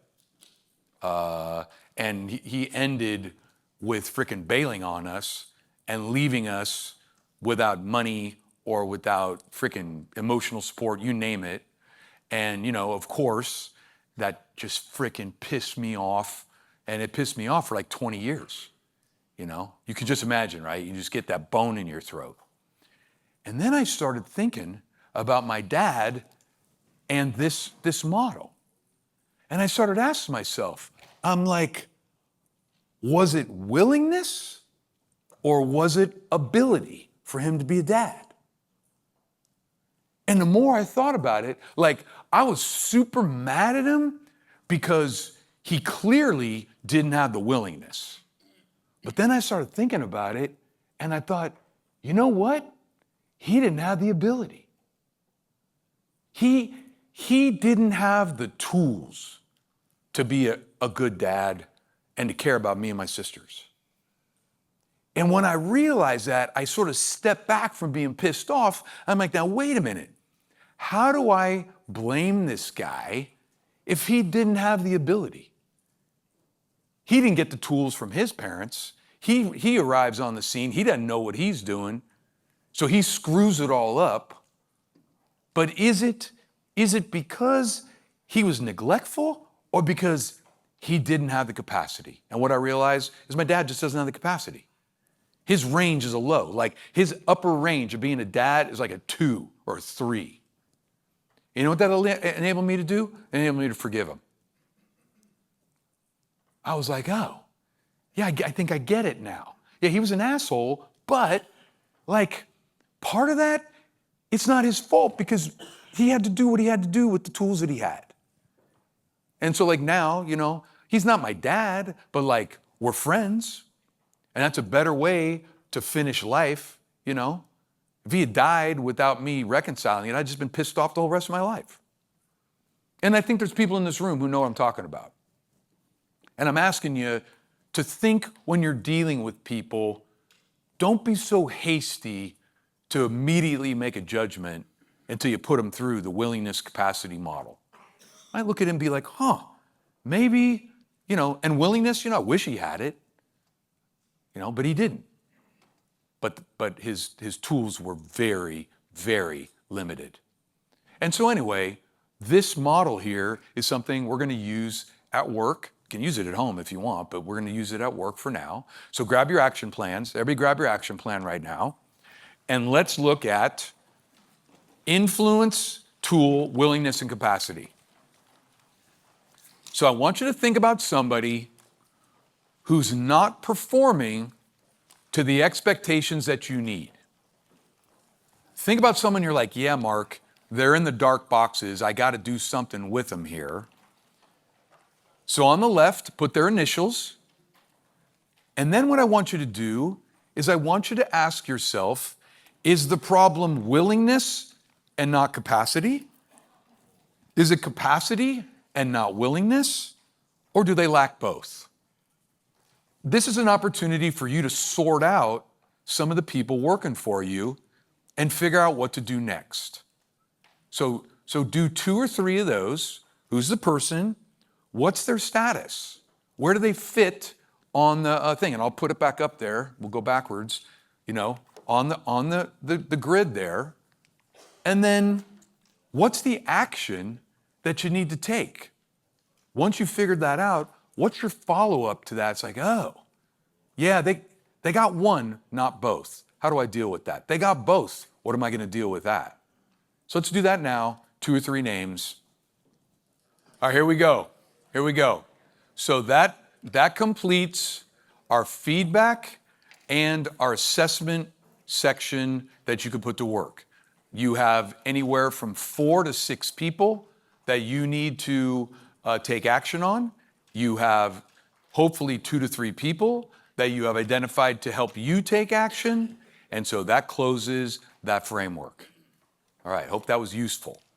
Now we're going to get to a really tough subject, which is accountability. Okay? So this is the leader room. And everybody here, one of the primary jobs of being a leader, especially in our industry, is holding ourselves and other people accountable. And that is often uncomfortable. Yes? Yes. It's not fun. Why? Because there's discomfort, there's conflict, there's emotion, there's a lot of different things that come with that. So my first question is this. How many people here would say that you consider yourself an accountable person, a high accountability person? Like I believe that I am an accountable person and high accountable as a leader. How many people would describe themselves like that? Raise your hand right now. Let me see who we got. Okay, almost everybody in the room, right? So everybody in the room is like, yeah, I'm an accountable person and I'm an accountable leader. Okay, cool. So let me ask you a couple questions here. How many people here have waited too long to fire someone? I have. How many people here have avoided a tough conversation you knew you needed to have and you didn't have it and you let it go? How many people have done that? Hands up. There we go. How many of you have kept a toxic high performer who didn't fit the values of the company or the crew, but you couldn't do without them because you couldn't replace them or they make you a lot of money? How many people have done that? Raise your hand. Frickin' everybody, right? How many people have kept somebody around even though the company or the job requirements have passed them by, but you kept them around because they've been here forever or they're a friend or it's too awkward to get rid of them? Raise your hands. And there it is, right? Wow. What happened to that high accountability thing? You know what you're telling me? You're situationally accountable. I'm accountable when I want to be. And when I'm not, I go a different way. Oh, look at your action plan right there. And there's a list of all the sins of accountability. What I want you to do is go down and check the boxes of the ones that you have done. Here's what we're going to do. I want you to think about a time that you did not take full accountability. Where you know you should have and you decided not to. And what you're going to do is you're going to tell that story to someone else in this room. You're going to tell them when you failed at holding somebody accountable, what the impact was of that, and now knowing what that was, what you would do different. 1, here's what I did. 2, here's the impact that it had. 3 is, looking back on it now, this is what I would have done different. Everybody got it? Up. Everybody up? Find a new partner. Move around the room. Let's do it together. Let's go. Everybody up. Let's go. All right, find your partner. Let's do it now. Accountability. Okay, let's try this. Everybody told a story. They're probably relatively similar. Let's start with the impacts, right? When we don't hold people accountable, what are the impacts? What were the impacts that you talked about with your partner? Impact of not holding people accountable includes what? Again? Poor quality. What else? Stress for you more than others. What else? Culture. Talk to me about it. You're on it. What does it do to the culture when you don't hold people accountable? It'll be negative culture. It compounds. People see you not do it. They don't do it. They see other people get away with shit. They decide they're going to do it. What else? It's going to compromise safety because if it's not accountable, I don't want to wear my PPE. I'm just going to cut the corner. It's not a big deal. You're going to have a consequence. What else? Again? I like that too. What else? It spreads like cancer. Exactly. You don't hold the line, who's going to do it? You don't hold the line, people start making up their own rules. Yes? Or seeing what they can kind of push, right? That's what I see. People push that limit just to sort of see where the line is, to see where it goes. So here's the other one. What would you do different, right? When you talk to your partner, you bailed. You left the company, yourself, and your team hanging. So what were you going to do different? Now that you reflect on that, you're like, yeah, you know what? If I was to go back, what would I have done different? What were some of the things you came up with? What would you do different? Get on it. Deal with it immediately. What else? Have a conversation with the guy. Have the conversation, not avoid it. Even if it's tough, even if it's uncomfortable. What else? Hold them accountable. Be specific. Be on it. Give them that feedback we talked about and follow through, which is hard to do when it's emotional and uncomfortable and friction. But I'm going to do it anyway because why? The cancer. Why? The ripple effect. Why? The culture. Why? I have to do this even though I don't want to. Because I'm doing a favor for everyone else. And what I'm going to tell you, and nobody wants to hear this, and I have done them all. I've done them all. So I'm not trying to say I'm better than anybody. When you decide to not hold people accountable, what do you think the other employees think of you? You're a weak, ineffective leader. That's what they think. You picking your comfort, your favorite employee, your person that you're unwilling to do it, everybody else judges you as weak and ineffective. And that's the price you pay. So remember that every time it gets really hard, you're not just choosing to deal with the person, you're dealing with your own reputation, you're dealing with respect of others, and you will sacrifice that if you are unwilling to go. Okay? So everybody grab your pen, and right underneath those sins that you were checking off, I know it's a small space, I want you to write a really short sentence. To promote my accountability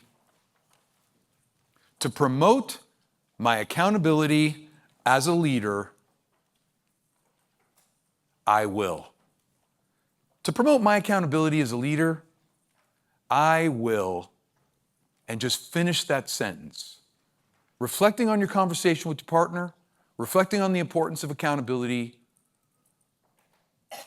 What are you going to do different or better? Finish that sentence now. Okay, All right, thank you for that. All right, moving on. So, when we're trying to influence others, when we're trying to get the best results from people around us, when we're trying to get our needs met and the people around us, including not only at work but at home, a lot of us have expectations. Expectations. How many of you have expectations of your employees, right? How many of you got expectations of their employees? Yes? Huh? How many of you have expectations of your kids? Yeah, me too. How many have expectations of their spouse? Right? Everyone's nodding. Everybody's got expectations. What if I was to tell you that that's a terrible idea? What if I was to tell you that that's the worst way to manage a team, have a marriage, or raise your kids? Huh? What do you mean? Of course we all have expectations. What are you talking about, Mark? Oh, wait a minute. Wait a minute. I think we might need to reel this in a little bit. What's the matter with having expectations? How are people going to achieve or know what the program is if I don't have expectations? What's the problem? I don't get the problem, Mark. How about this? How about subjectivity? Do your expectations look the same to the people you have the expectations of? Do you articulate? Do you tell people what the expectations are in life? Do most expectations get spoken or remain silent? They remain silent. Are they one party or two? Are they articulated and the other person gets it and they're bought in? Or is it you pushing your expectation on others without their participation? And what do expectations feel like? Do they feel like influence and positive, or do they feel like pressure and defeat and something you have to live up to? Yeah, there's a problem here. Expectations are generally non-subjective, non-spoken, one-sided, and unfortunately, it causes more grief. My belief, the 50% divorce rate in the United States is because of expectations. People waiting for the other person to meet their needs based on expectation without any support mechanism. What's the alternative? Okay, Mark, you don't like expectations, then what do you got? What do we do if we don't do that? You know, we use agreements. Agreements. My suggestion to you at work and at home is to substitute expectations with agreements. Why? Because agreements are between both parties. Agreements are clearly understood. There's a clear impact personally and professionally when you get an agreement between you and other people, and there is no expectation that creates gray area, confusion, or lack of clarity. Now, what does it look like when we decide to do it? They are the lasting reference points. When you have agreements, now you have something that serves as the foundation between you and other people. And what I'm going to do is I'm going to give you some examples of the agreements that I use in my life. I will tell you something. I run my life on agreements. I have no expectations. I learned that the hard way. So I'll give you the first one. First one is with my daughter. One of the things that I had, especially from my dad, was parental expectation. And I'll tell you what, you want to feel pressure? That's what it feels like. Trying to live up to someone else's view of you. That's what expectations are. It's a belief that something will happen in the future. So when it's put on somebody, sometimes people perform, but it doesn't do them any good. So I thought to myself, you know what? I'm going to raise my daughter different. I'm going to treat her like an adult as early as possible, and I'm going to replace expectations with agreements. So we have a bunch of them, but the one that I'm going to tell you She was 11 years old. 11 years old. So my daughter's Alexandra. Call her Allie. I said, Allie, I said, I think you're old enough now for us to have a conversation on how you want our relationship to go. And what I don't want is I'm the dad and I'm just leaning on you and pushing you, and that's how we're going to do this. I said, so I got an idea. I want to start out with us creating some agreements between us, and I want you to be part of that. She's 11. What does she know? She's like, okay, what do you got in mind? I said, here's the first one. I said, I want us to have an agreement that no matter what is going on with you, that you can bring it to me with 100% transparency, no matter how difficult it is. And my side of the agreement is I won't react like a judgmental or emotional dad. What do you think of that? She says, that would be pretty good. You know, my friends, and then she started talking about her friends and their relationships with their dads. She goes, okay, you know, okay. Well, now she's 11. There's no stakes there. Now she's 12. Now she's 13. Now it's getting a little harder, right? Now she's 14. Oh yeah, the kids at school freaking smoking weed. Hey, I was at a party last night. 15. I was at a party last night. These kids are doing coke and they're freaking doing whatever. 16. Hey, I was supposed to come home with Johnny last night and Johnny was drunk driving. So I freaking got a ride with someone else and I probably can't, like the stakes keep going up and up. And every time I'm like, oh, you know, what do I want to say? You're never going out with that kid again. Like all the parental things, all the freaking dad bullshit is right behind there. And I'm like, oh, wow, I made this agreement. She's coming to me with transparency and trust, and I'm trying to hold up my end of the bargain. And I share that with you because to today, we still have the same thing. Another one, I'll just give you another one with her, is this. This is our agreement.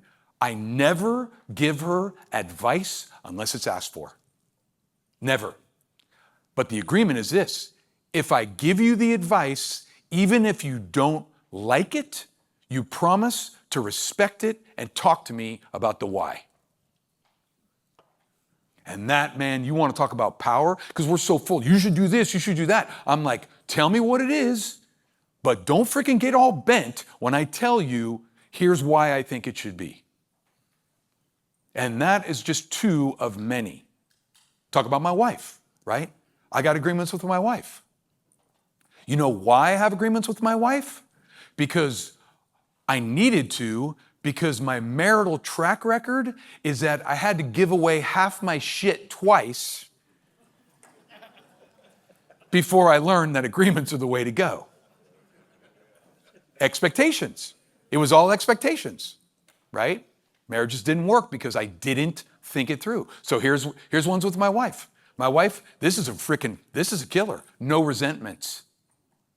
No resentments. Say what you got to say and then it's done. We're never going to leave anything undone ever because we're not going backwards in this relationship. And what that means is even when you're mad, you got to stay and resolve it. Even when you want to run out of the room, you got to freaking deal with it.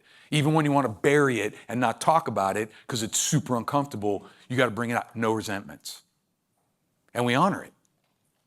And so I give you those of like on the personal side. Do you see what happens? Now you know what's happening between the parties. There isn't any lack of clarity. Let's take it to work. So I went to my people. I'm like, what agreements do you want to govern our team?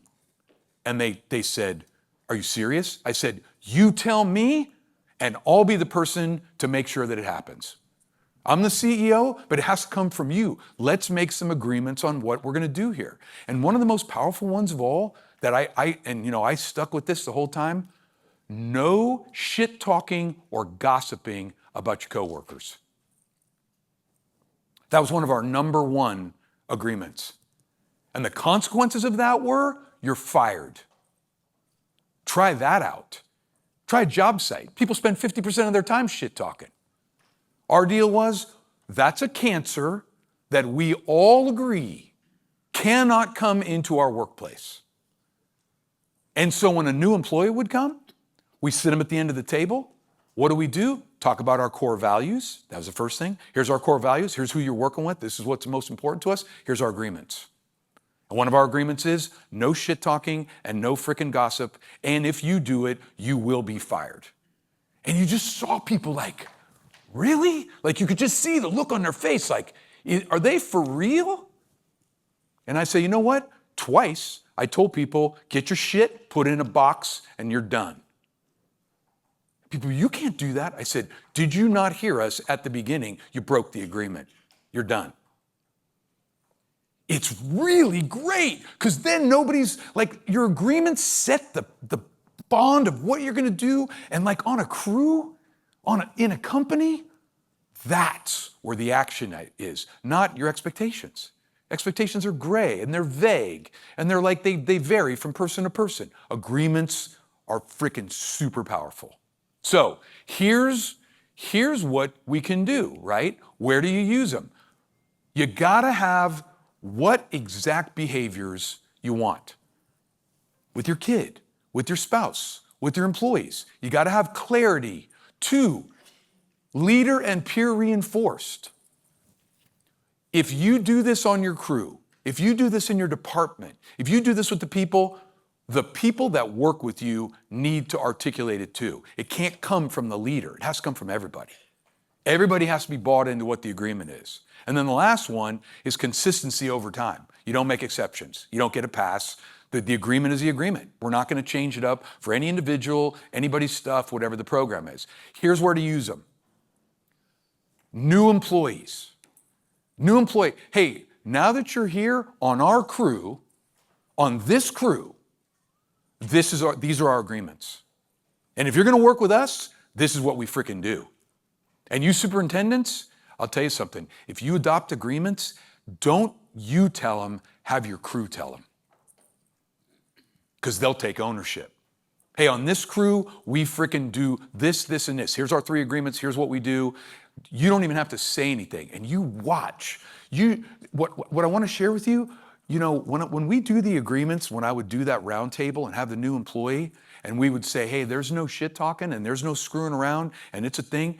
It wasn't the look on their face. It was a look on all my people's face. They're like this. That's right. They're like, yeah. Like they were proud to hold the line on the agreements. 2, new projects. You're kicking off a new project. You got your trade partners. You got all the other people. We're going to set our agreements for this project. How are we going to work together? Well, here's what the program is. We're all going to honor this. We're all going to be there. 3, new teams. You're trying to put people together that don't work together very often, right? How do you govern that? It's a great opportunity. And new trade partners. Hey, if you're going to work with DN, here's our program. Yeah, I know you work as subs more than you probably work as a GC with subs, but you got subs. You say, hey, if you're going to work for DN, here's a freaking program. Here's our agreements. Here's what the deal is. This is how we do it. And that's it. Eliminate expectations and see what happens. And see if you don't get a better result in the overall. So here is the exercise. On your action plans, I want you to grab your action plan if you would right now. What's one agreement you could see suggesting that gets implemented in your leadership role? You say you're a superintendent? Okay, here's an agreement I think would work great for me on my teams. You say you're in the office, you're like head of accounting. What would I do in my with my team, what's an agreement that you could think that would be really powerful for our culture and our deal? And then when you're done with that one, let's up it a little more. What's one agreement you could see in your personal life? What's an agreement that you could say, hey, you know what? With somebody in my personal life, I need to get away from expectations and embrace some form of agreement. And let's fill both of those out now.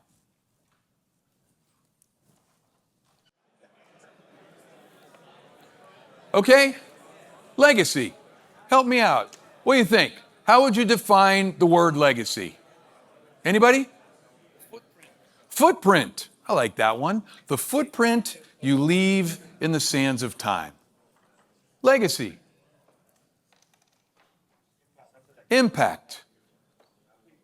How people remember you. Reputation. Anything else? Impact.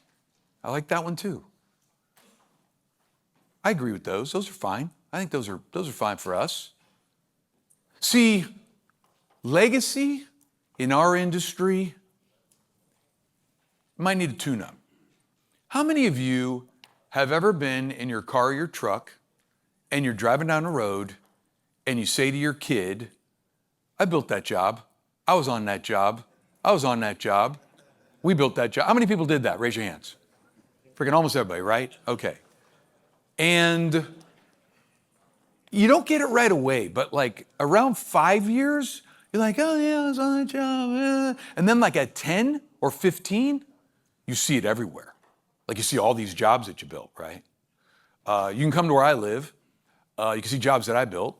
You can see jobs that my dad built, my grandfather. And there's one that we know of that my great-grandfather built in 1920.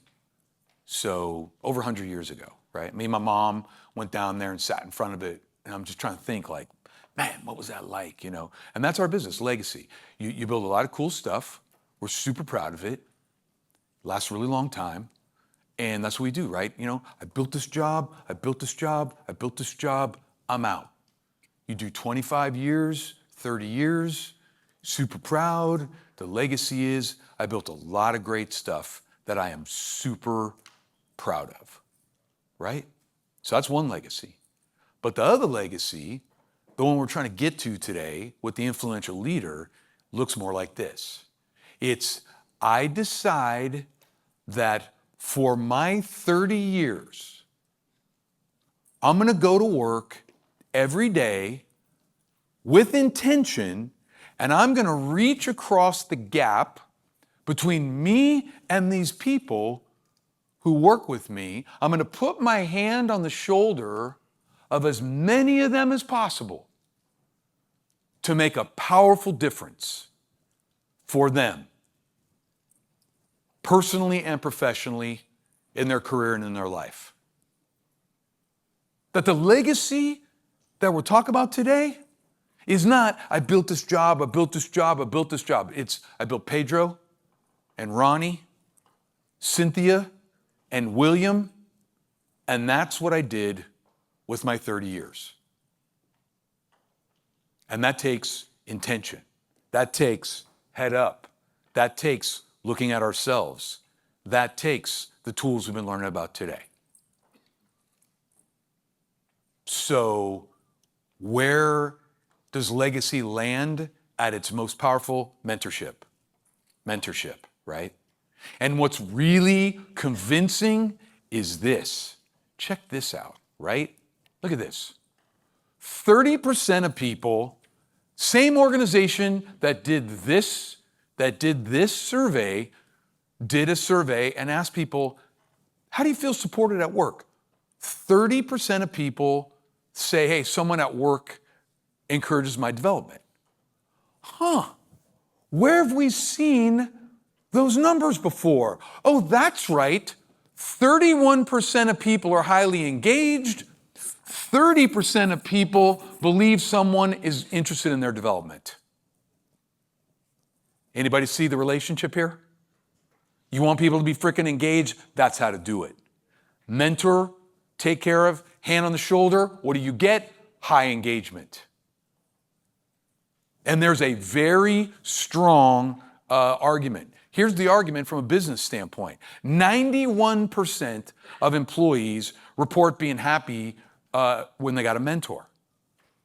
Mentors get promoted 6 times faster, mentees 5 times faster. Mentor retention rate, people who mentor, they stay around at about 70%. Mentees, 72.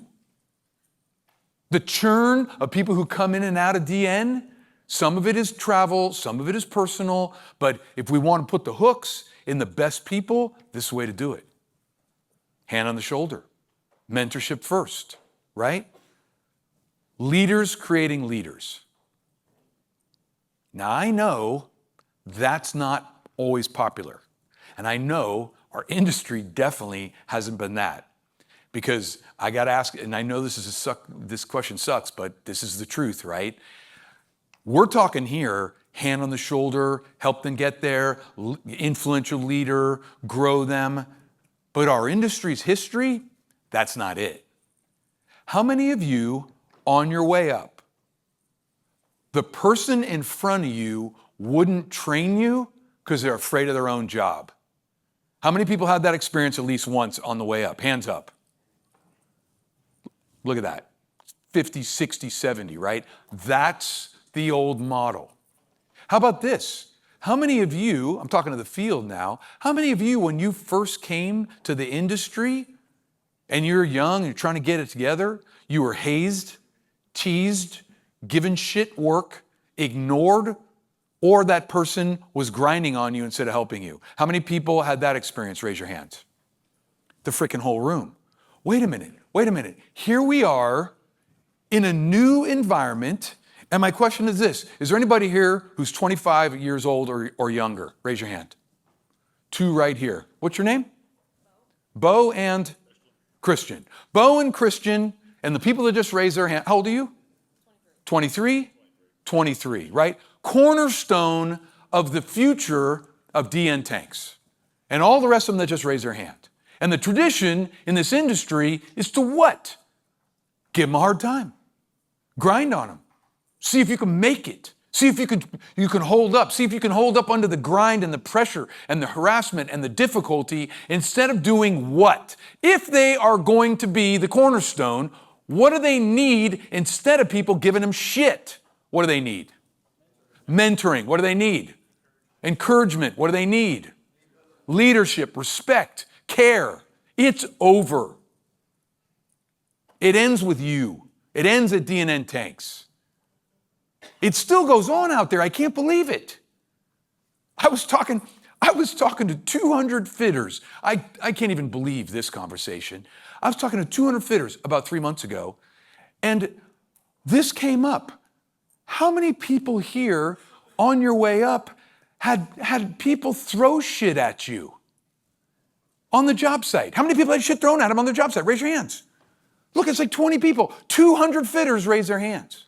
I'm like, that's our culture?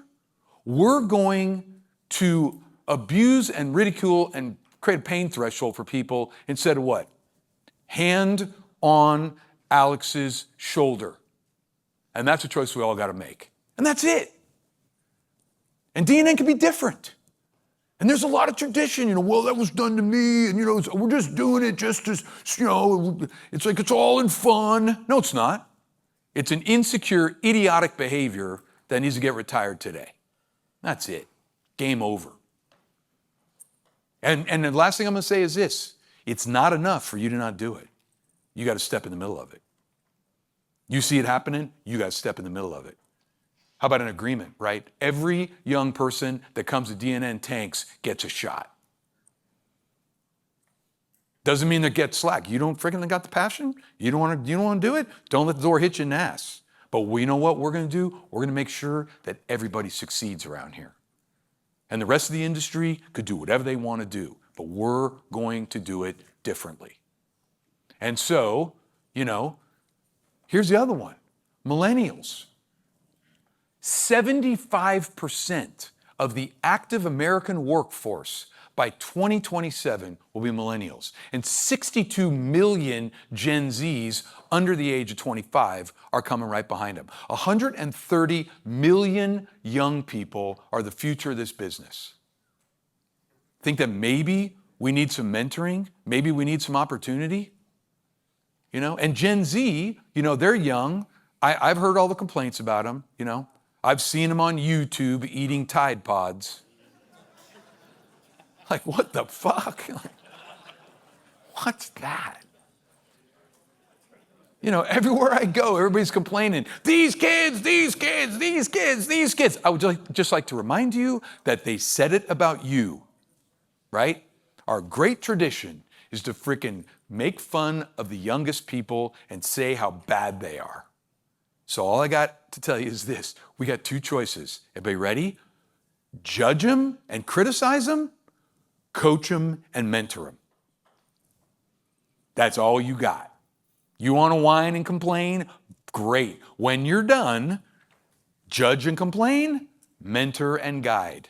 Because you know what I see? Usually every generation figures it out. You know, they finally figure it out. It might take this one a little longer. They got some more challenges, but they'll get there. But they're not going to get there without you playing that mentoring role. Okay? Last thing here, the do's and don'ts. And maybe this is another photo for you, is like, if you want to be a good mentor, how do you do it? One of the problems with mentoring, a lot of times, it's so informal that nobody really has any guidelines. These are some pretty good guidelines, right? Don't make decisions for them. To be honest with you, I've been mentoring for 20 years. I never give them answers. Never. What you do is you help them work it out for themselves. Don't freaking tell them what to do. That's not mentoring, okay? 2, be judgmental. Oh, these freaking kids, don't you do all the talking and none of the listening. Finally, not be available or breach confidentiality. If you want someone to trust you enough and really like lean on you, they gotta know it stops with you. You know, you can't be like, you know what that freaking, you know what she said, you know what, like, I've been mentoring for 20 years and, you know, it takes about, in my opinion, it takes like 4 months at least for people to start really talking about what's up. Like, what are the barriers? What are the fears? What are the issues? What are the questions? They start out up here way on the surface, and if they think you're gonna out them, they'll never get there. And then the do's, or for the mentees, you know, they can't expect to come to you for the answers. That's not a good idea. Ignoring feedback or getting defensive. In all the time that I have mentored, and I probably mentored a couple hundred people, one person dropped out because they couldn't handle the feedback. You know, they didn't want to be criticized, and they just never showed up again. Most people will take it. Most people are pretty good about it. Hiding failures and disrespecting the mentor's time. So those, and those are pretty important. One of the things that I want to share with you about mentorship, and I know this is weird, it's for everyone. So how many people here had a mentor who helped them get in this leadership room? How many people had somebody who helped them get here? Raise your hands. That is a great number. That's a good culture, and that's a win. You've got a culture here that's helping that happen. Here's the next question though. How many of you right now can honestly say you're all in to help somebody else the same way and be their mentor? How many people are doing that? Raise your hands. That's great. It's almost universal. I never have this. You know what usually happens? Everybody raises their hand that they got it, but only half the people say they're doing it. And so I'm really encouraged that you have a great culture of people kind of already doing that. But the other one is, how many of you have a mentor now? Like, this is the leader room, right? So what happens is we get up there and then we're kind of like, we don't do it anymore. How many people would say you have a mentor now? Raise your hands. Yes, it's not quite as many. It's like 2/3.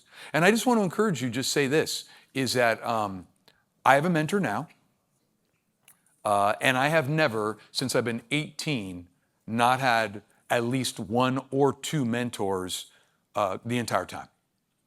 And if I'm young, if you're under 35 and you're just trying to get your career together, that is the most important thing that you can do, is to get a great mentor and keep that relationship fresh and engaged.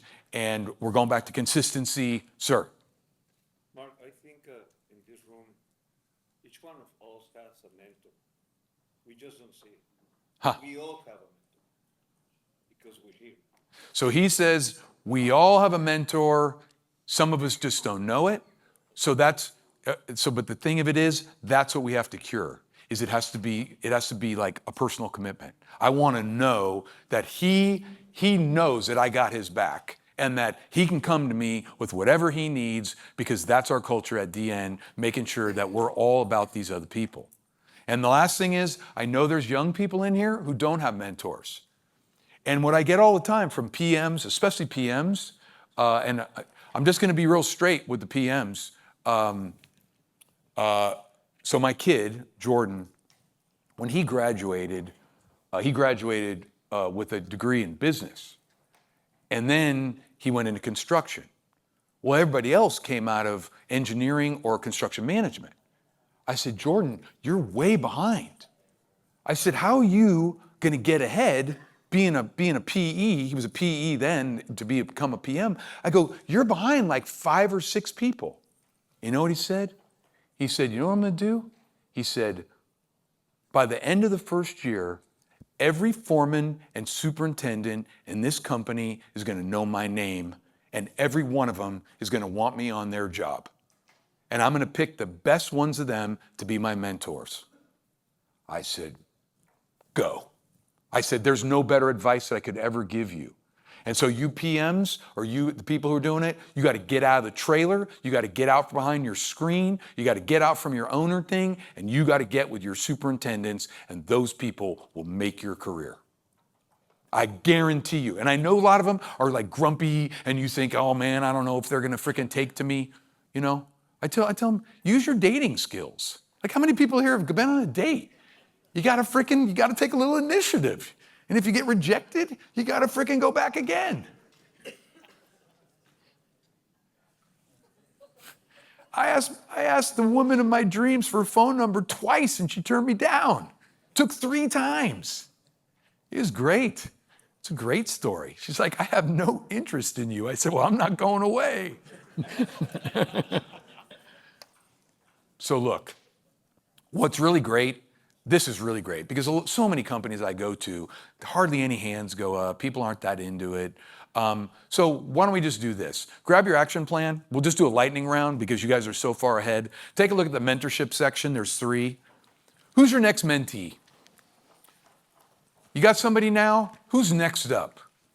Put a couple names down of people that you think would do a good job. And then what questions do you think you can use? Do 4 questions that you think you can use to get the best out of these people. So why don't we'll do it in 2 sections. Take a minute and everybody write down their mentees, and then as a group, we'll do the questions. That'll be faster and easier for everybody, okay? So who's your next one? Write down 1 or 2 names.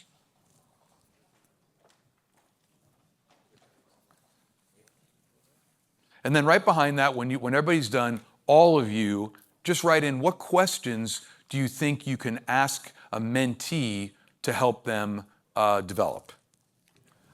Okay, now that you're done with your names, as a group, what are questions that you can use in the mentoring relationship to help develop the people below you? So that's everybody together, right? So just start throwing out questions. What questions can you ask a mentee to get them tuned up and to help develop them? This will give some of the people at the table a starting place. Let's do that now. What questions can you think of as a group? Let's do it as a group. Ready? 3, 2, 1, go.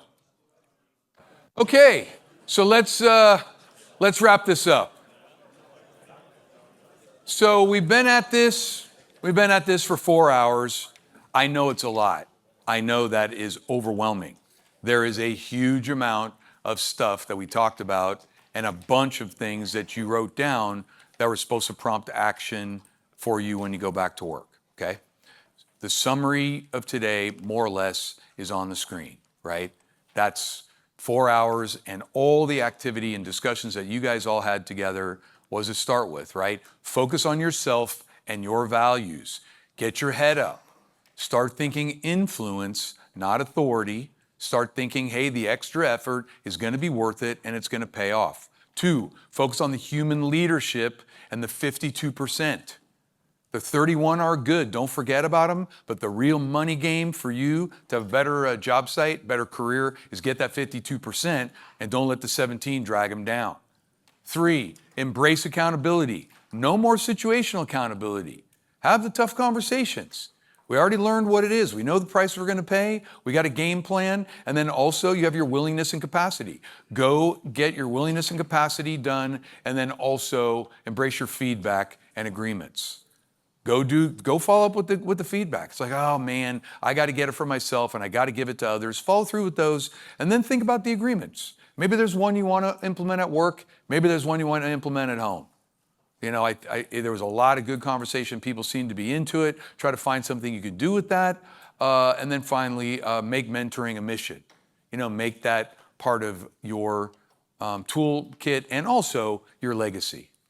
You know, I can certainly tell you, for me, that is a big part of why I do what I do. Like, this is my version of the hand on the shoulder.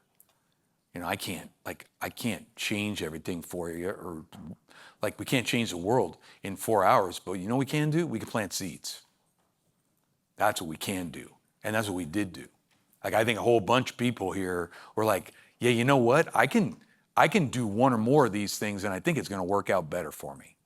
And so that's what we're gonna end with today is this. What's your main takeaway of all the things that we covered? All the different avenues, all the different tools, all the different things. Like, what's the one thing that stood out? You're like, hey, you know what? That's the thing I'm taking home with me from, you know, Mark's session, and just share that with your partner right now. Like, what would be one thing you're like, yeah, I'm pretty fired up about that, and I think it's helpful, and share that with them, your gold nugget of your takeaway. Let's do that right now with your partner. Ready, go. First, I want to thank Ed. I want to thank the company for having me back. I figured I wasn't sure if I had dropped too many F-bombs to get asked back again this year, so appreciate that. Second, I'm going to apologize to all of you who have to watch my videos. I hope that in person it's a little bit better, you know, a little bit anyway.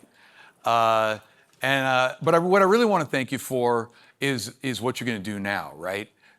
I really hope that something that we talked about today will make a difference for you, and it's your follow through to actually do something that will have this ripple effect that will change the industry. It'll change the company, but the real big one is it'll change the individuals that we lead. And that's our job. The influential leader is the person who makes the biggest difference in people's lives, and that's what today was about. So I hope we planted some seeds. I hope it worked out for you, and thanks very much. I hope I see you again. Thank you. Thank you, all of Mark. you. Appreciate it.